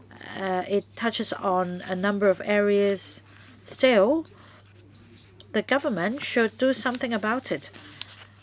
They should make use of this opportunity to plug loopholes in our legislative framework to prevent abuse. Well, I will try to take this question and then the director can supplement. Thank you, Dr. Tan, for his questions. You also asked about the opt-out option. This is not unique in Hong Kong. In the European Union, they also have a TDM exception. In the UK, recently they conducted a consultation in which the proposal also entails an opt-out option. That means in devising our TDM exception, we will make reference to the relevant provisions in different jurisdictions. As I mentioned just now, with technological advancements and growing demand for data for AI training,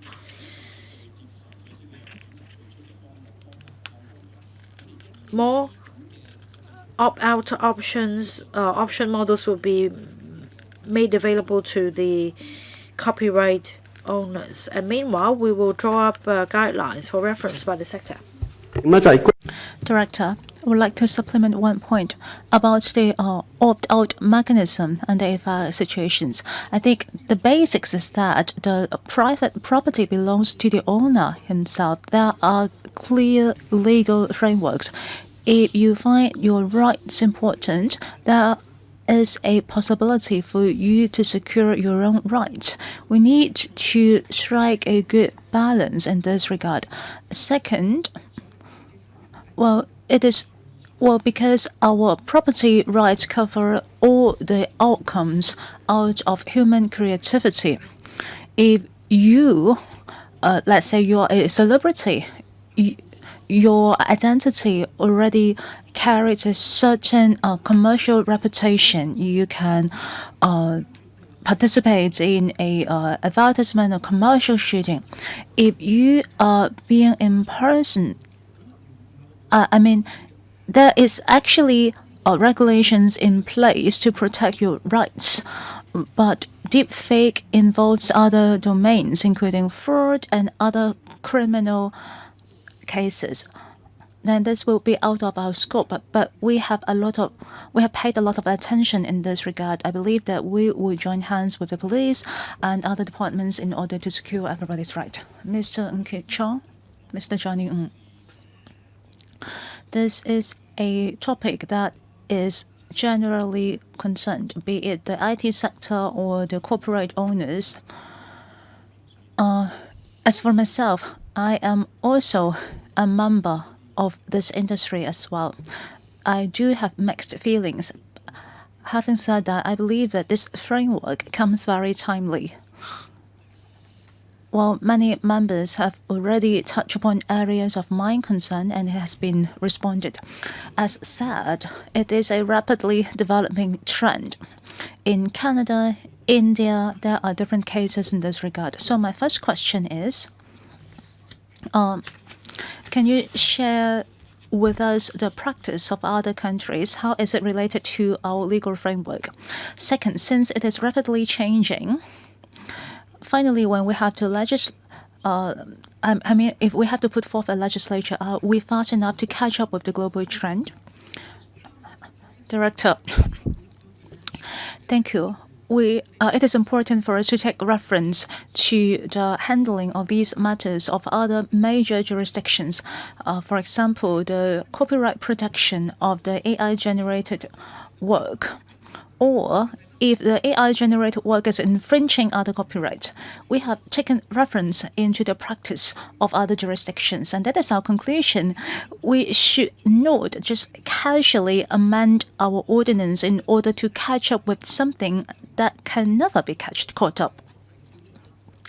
Therefore, we believe that we have to keep our existing ordinance in place because they are already sufficient in protecting people's rights.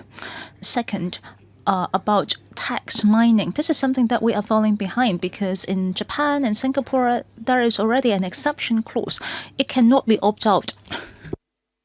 It has been put into practice for years, so they have developed their own ecosystem. In the European Union, the Union covers over 20 countries, and they also have a opt-out mechanism in the TMD exemption ordinance. It is a good reference for us. In the US, they have a system for fair use. In the US, they are able to take care of many different situations by the legislature and the court. If there is a fair use doctrine, then the AI developer and the copyright owner can negotiate for a license arrangement. Because the legal framework is already there, they can come to an agreement. Likewise, if we had set out the legal framework here, we are actually supporting the culture and creative industry to adjust according to the need of the AI developers and to make use of the licensing scheme. It will also support the AI developer to make use of their works, bringing economic returns to the content creator.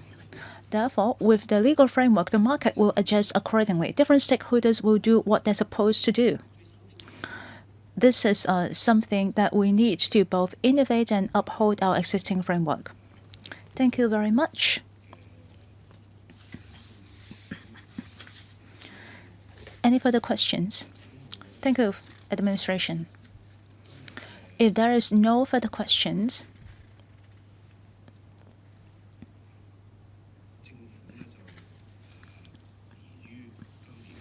the administration plan to submit the proposal of amending Cap 528, that is the copyright ordinance. The bills will be submitted first half this year. Do you support such proposal? Yes?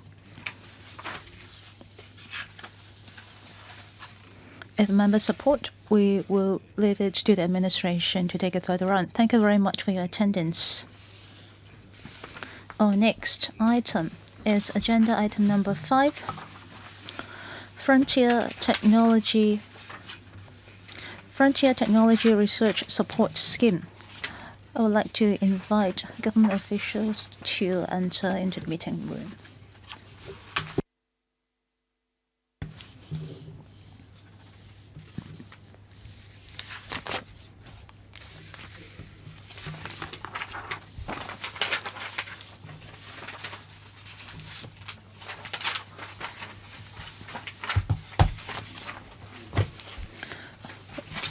Welcome, Secretary and other government officials. When you are ready, Secretary, you can brief us on the documents today.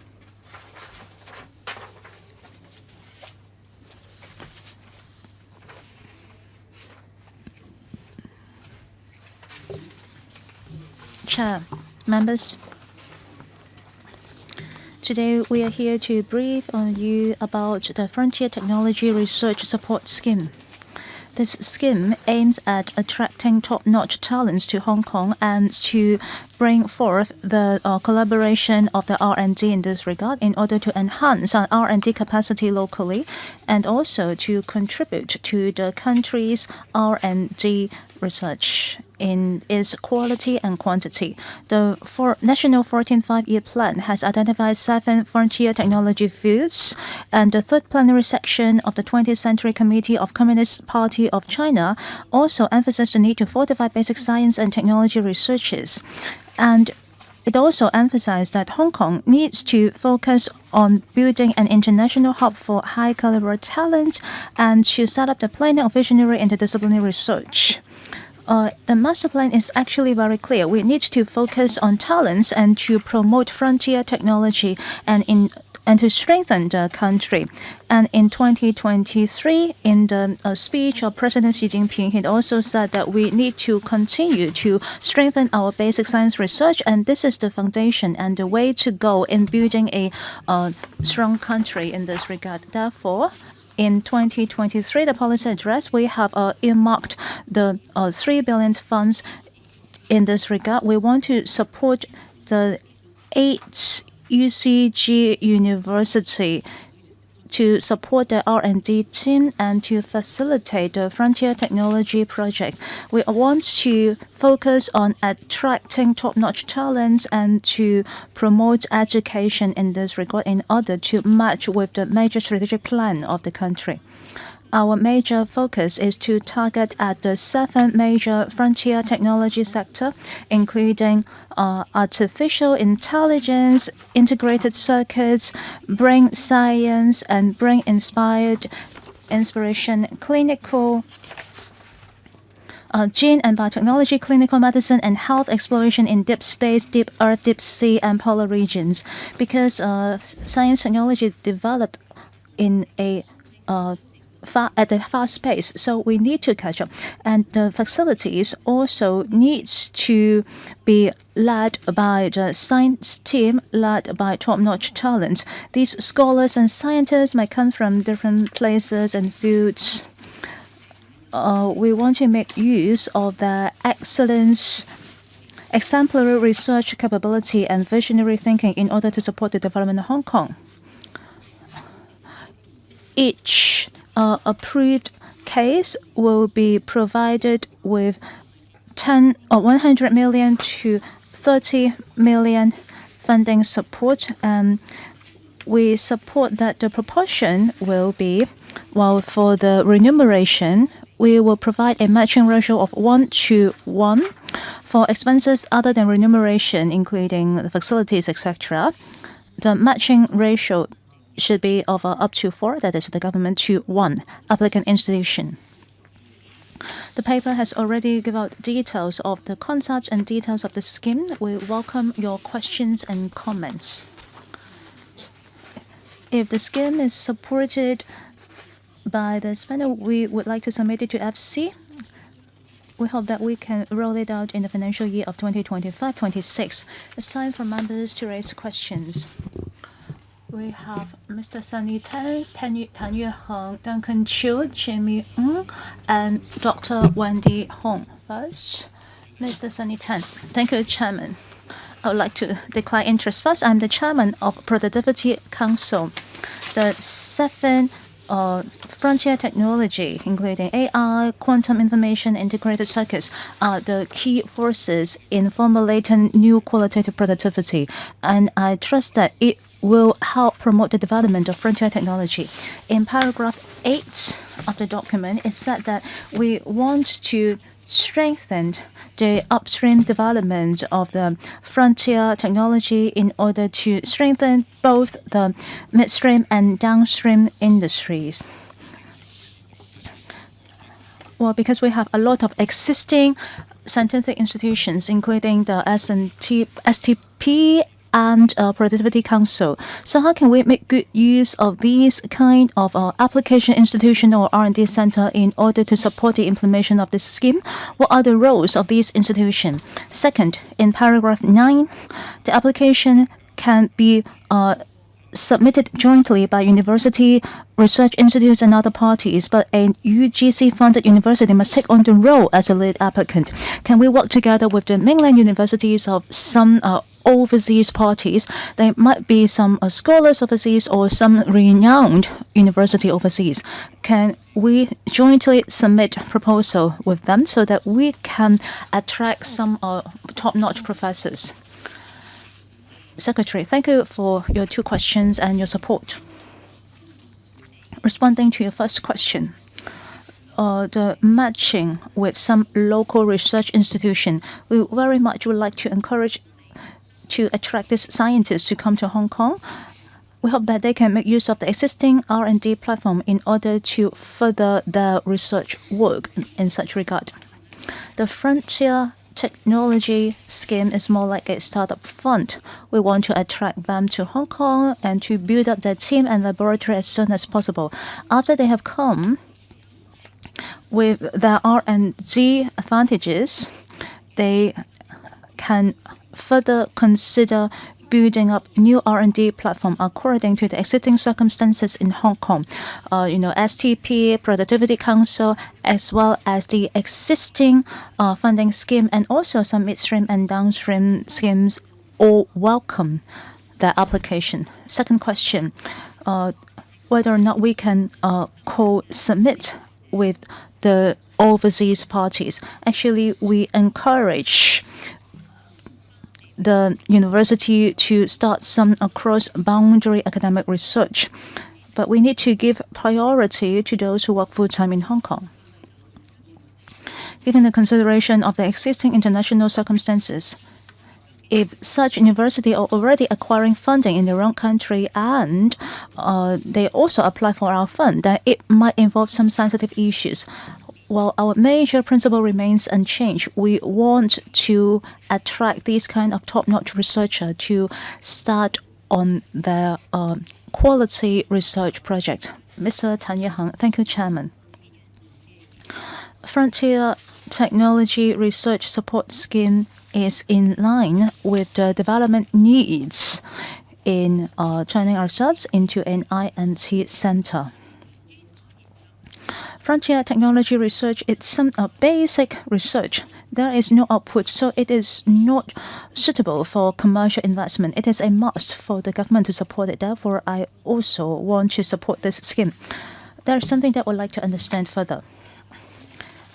I want to know about your matching methodologies, because speaking of remuneration, the ratio would be 1:1. For expenses other than remuneration, it will be 4:1. So the other institutions might include R&D institution and also some commercial units, because there might be some major corporate who would like to participate in the frontier technology research. If there are such potential needs, then my question is, if we adopt the ratio of 4:1, is it possible for us to adjust this to 4-2? Would it be possible for us to attract even more non-governmental funds to participate in this matching scheme? Well, because this is a 3 billion funds. If we change our ratio, maybe we can attract in more funds. Then maybe we can support more than 30 projects. Would it be in your consideration? The second question is about the implementation timetable. It won't happen until 2030. We will start the study this year, and then it will lead up to 2027, 2029, and then 2030. By that time, technology will have developed very rapidly, and there will be a major improvement to the public coffers. So I don't know. Say, should we fix the amount at $3 billion? Say by 2029, if everything looks good, we perhaps can provide extra funding. Thank you, Secretary. Thank you, Chairman. Thank you, Dr. Tan, for your questions, and thank you for your support. Now, about the fund subsidy on a matching basis for remuneration, the matching ratio is 1-to-1. For expenses other than remunerations, 4-to-1. We consider the actual circumstances of the institutions, and that the subsidy amount is rather substantial, from $100 to $300 million. In the past, institutions were unable to offer high levels of remuneration in order to attract the cream of the crop to come to Hong Kong.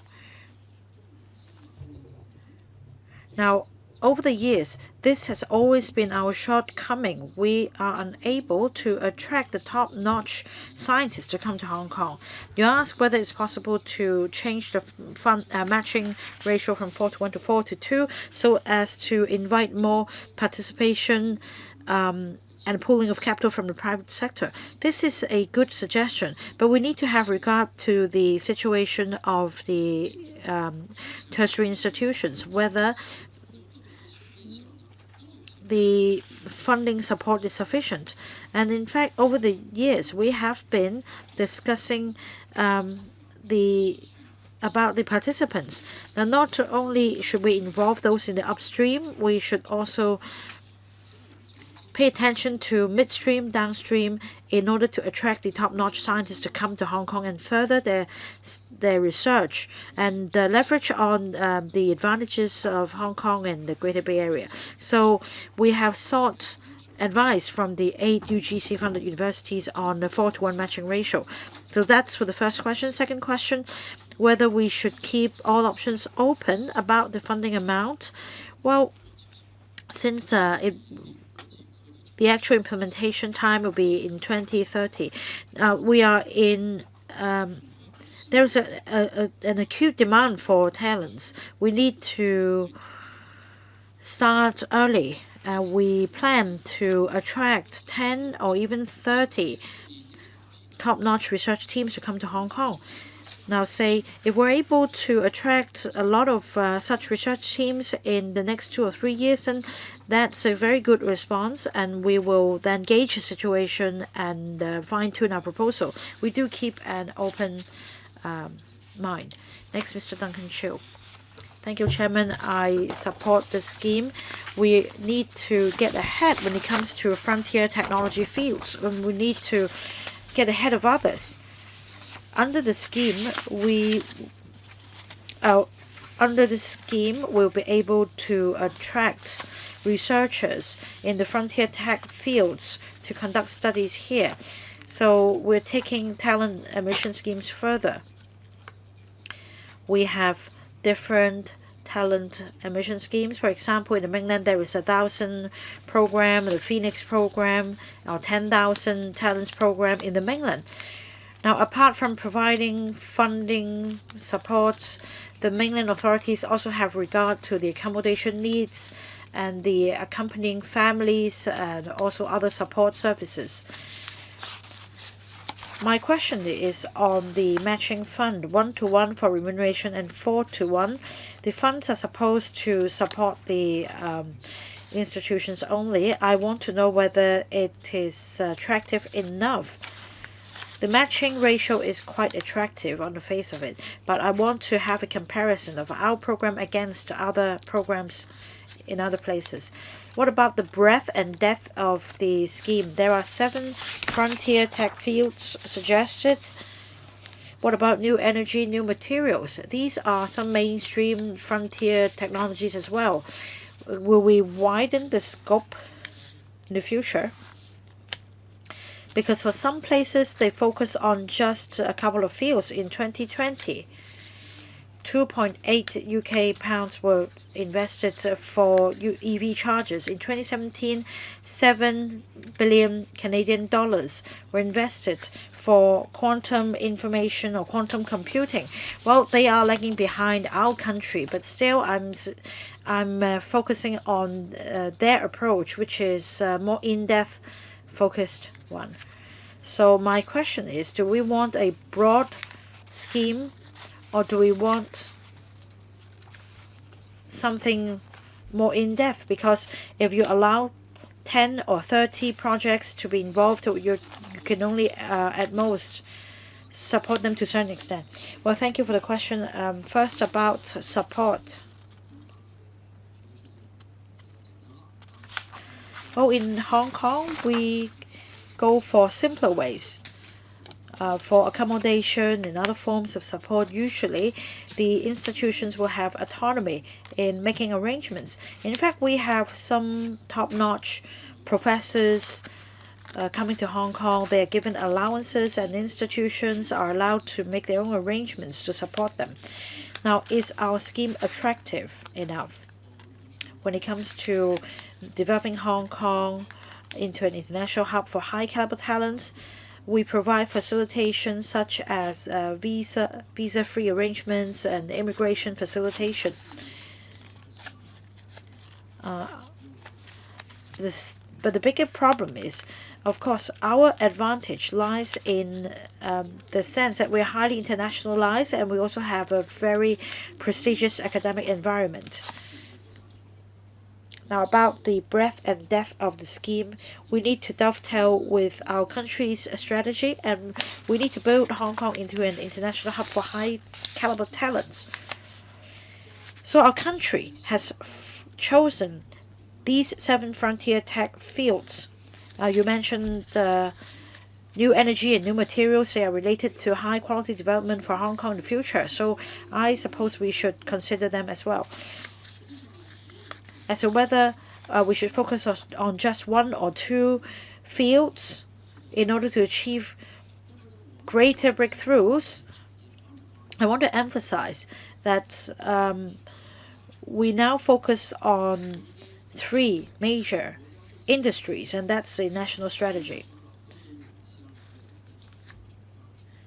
And I think these fields are related to the future development of Hong Kong, and I believe that a better balance will be struck for the development of these industries in Shenzhen and Guangzhou. Mr. Jimmy, I need to declare that I am a council member and a committee member of the Hong Kong U. I have some questions for the secretary. The paper is silent on the the definition of remuneration, and that the matching ratio is pitched at 1:1. For private enterprises or state-owned enterprises or otherwise, usually the handshake fees may be involved if you are to pry the talents away. That means you need to pay a sum of $30 million in order to pry this talent away from the original country. So is it covered? What about housing allowance? What about school passage allowance for their children? Medical allowance? Can we spell out the nitty-gritty of remuneration so that we know what is involved? Now, the other point is about commercialization of R&D outcome.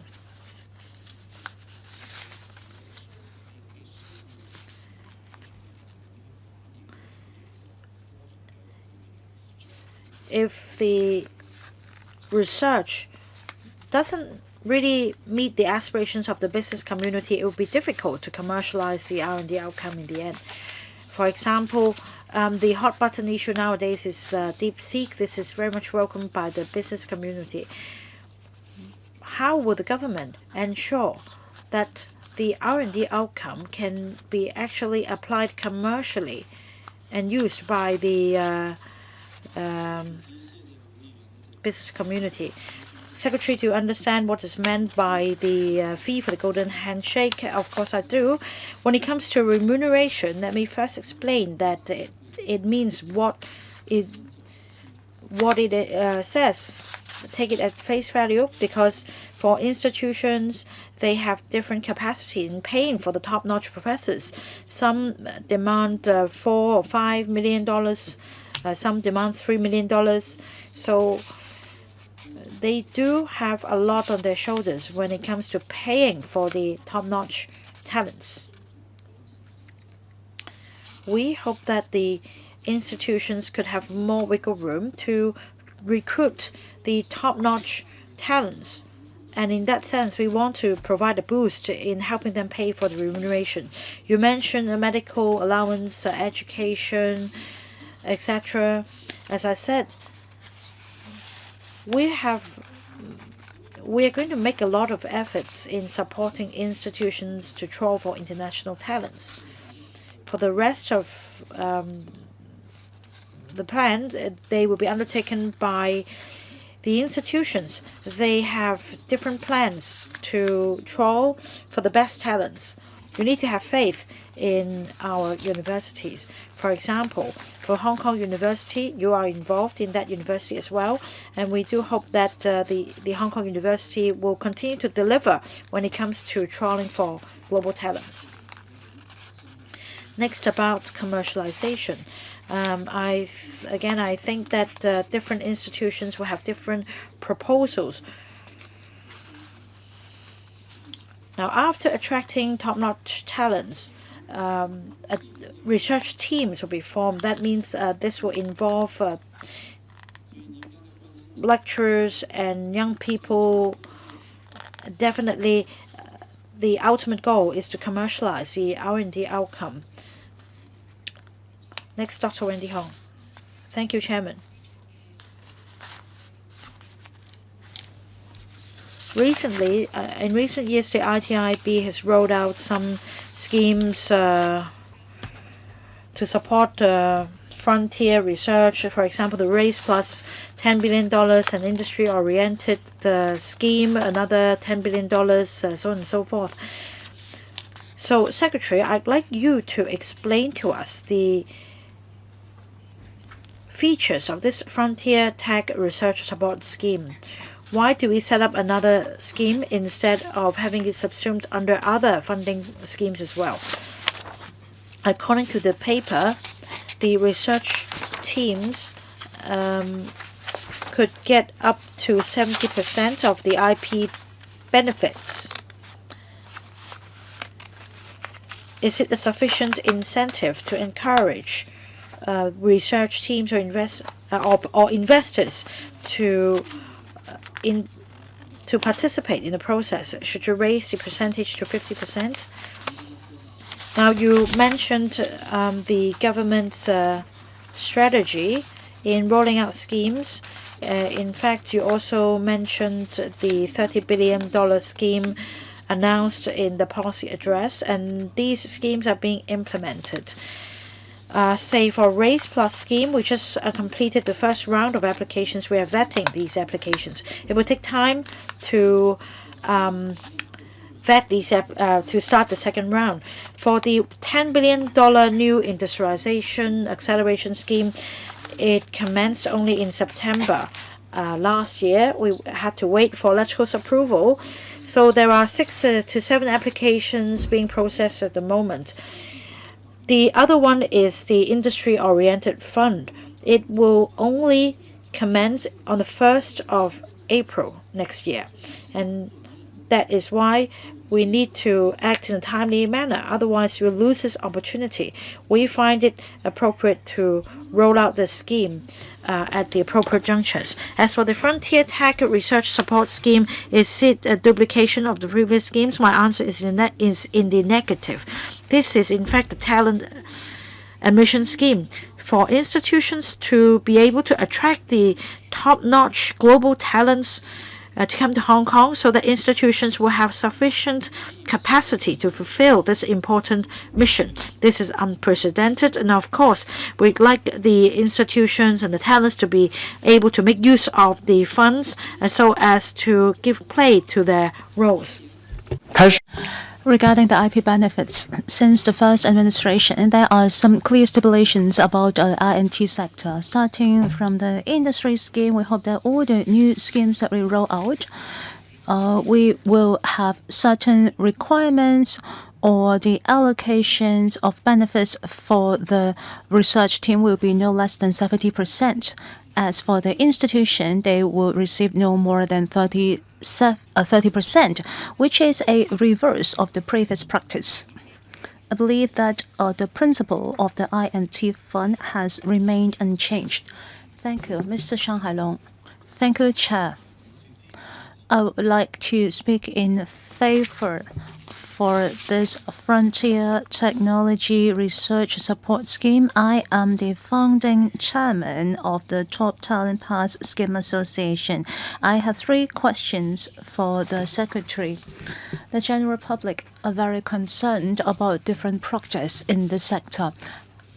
As for now, the ITB is now overseeing certain projects and subsidizing a number of them. So how many of them are you overseeing in exact? There are different schemes that has been suspended or cancelled last year. So what are the exact number that has not been covered by IT voucher? In this scheme, you are supporting 7 major schemes. In the annex, we see that there is an area called clinical medicine and health. We have discussions about establishing the 3rd medical faculty in Hong Kong. So is it able to support the hiring of talents and experts in this regard? The 3rd question refers to the 18th paragraph of the documents. It has always been included in the projects that will involve a public offer. Previously in Indo-Hong Kong, there are 29 projects and also many others supported by ITF. And that is a principle that is always stipulated whenever public offer is involved. That is the principle of no double benefit. So are we looking at the applicants or the laboratory? What is the principle? Is it a mandatory requirement for the applicant to be a newcomer to Hong Kong? How can we prevent that from happening? Thank you, Chairman and Mr. Shang Hailong, for your question. Responding to your first question. In the past 6 months, we have reformed the NT scheme. We are now reducing it to 13 projects. I believe that there are future cuts so that we can be more focused.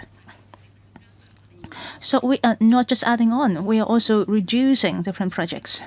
In the past 2 years, the investment into the INT sector in Hong Kong, especially the frontier technology, it is still showing some actual growth. So you need to see the proportion of INT investment in GDP. In past year, is over 1.1%. When I first come, it is 0.97, which is less than 1%. Therefore, there is an annual growth that we can observe. Of course, there are 33 billion and about 50 to 60% are being invested by the government, although it is not a huge amount if we compare to our surrounding countries. But the key is to observe the growth curve. Therefore, we always mention that we have invested a lot in the INT sector. We need to see the numbers to speak to themselves. We have one advantage in Hong Kong because we very efficient in our spending. There's only limited waste. Your second question concerns about other areas. As mentioned, there are 7 major areas as identified in the 14th Five-Year Plan. We did not add or reduce from it. You also mentioned about clinical medicine and health. As we formulate this scheme, we did not target at any particular area. It is a general scheme. If there is any particular institution who can hire top-notch global talent, we would certainly support them. Your third question is about double support. At ITF, we have this principle in place for years.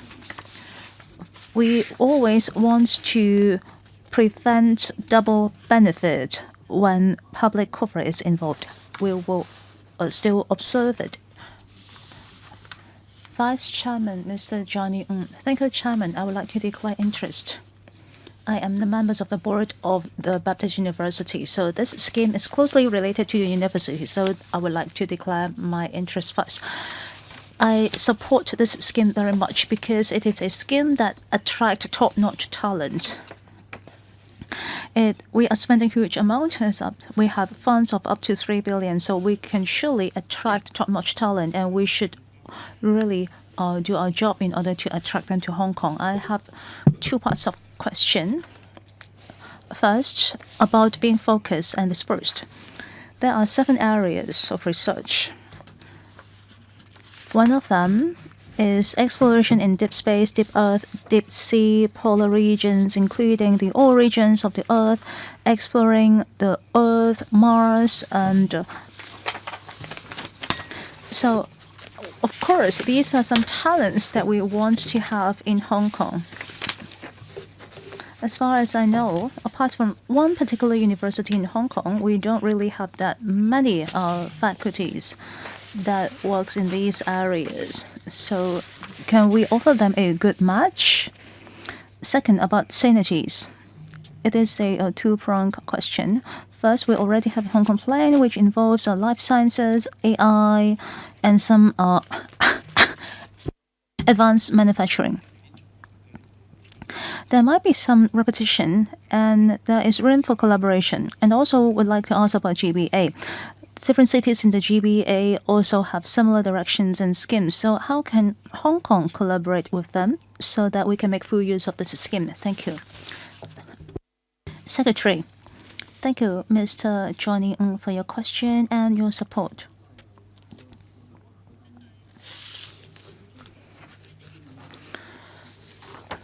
The Hong Kong SAR government is cautiously and reasonably making use of the public offer in order to promote the development of INT.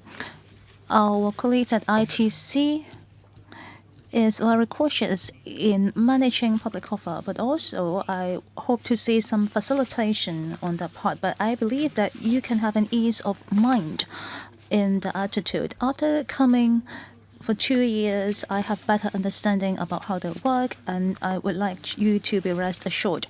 You also asked about being focused and dispersed in our attention, including the areas of deep space, deep earth, and deep sea. At the moment, we are just copying from the 7 frontier technology fields identified in the 14th Five-Year Plan. We did not add and we did not cut up from them.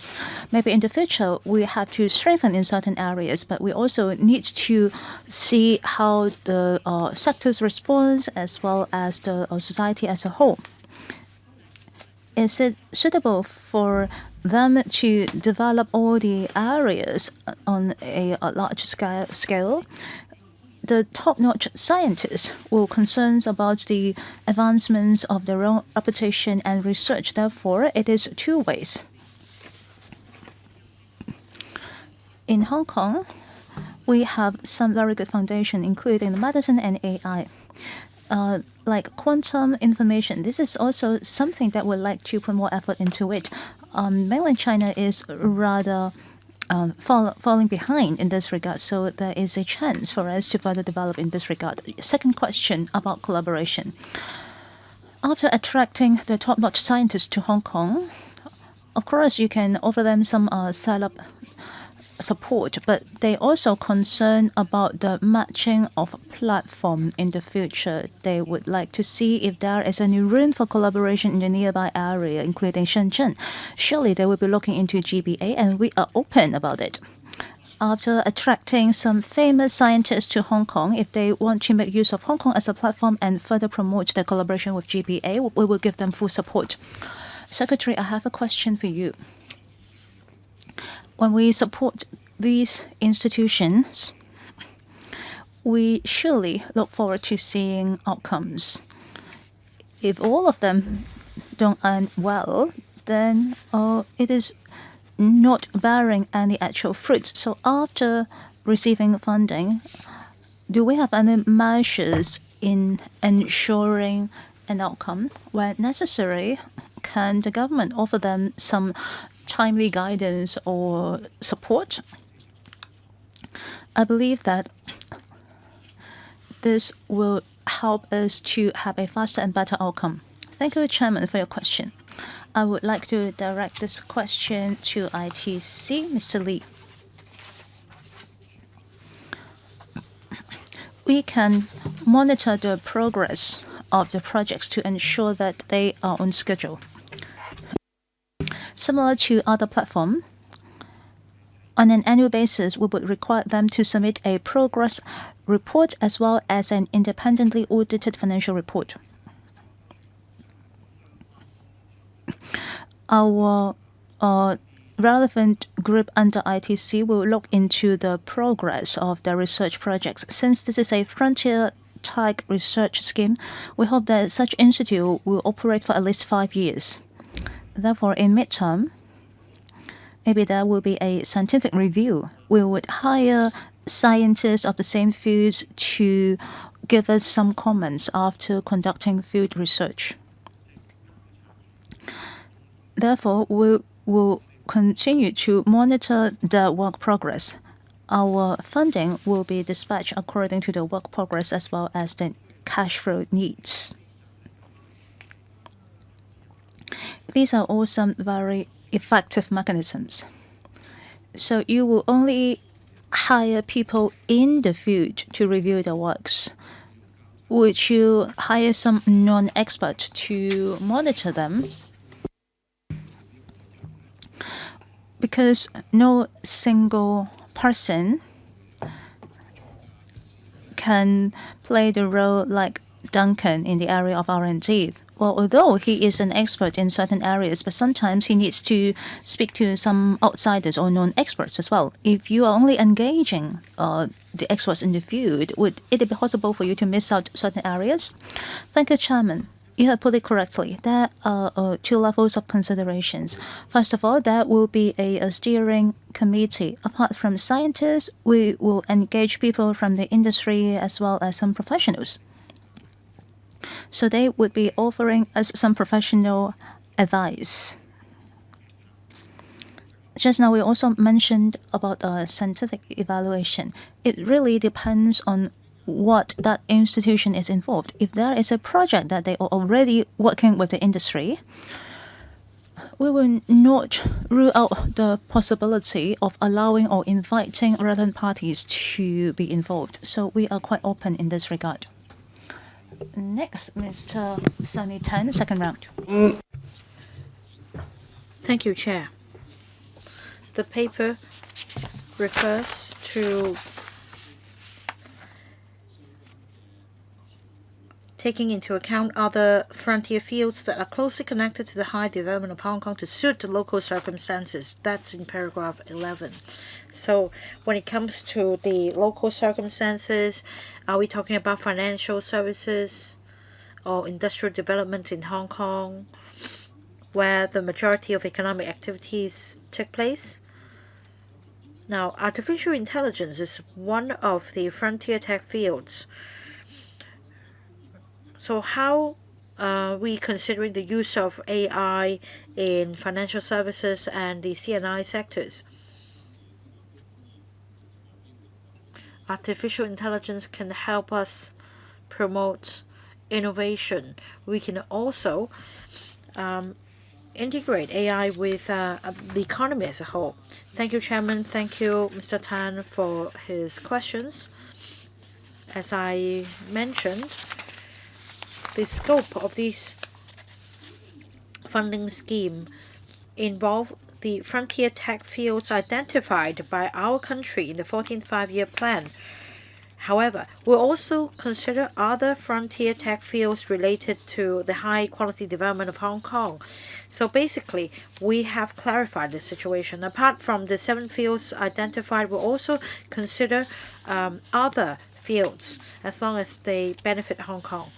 Now, in fact, you mentioned these technologies.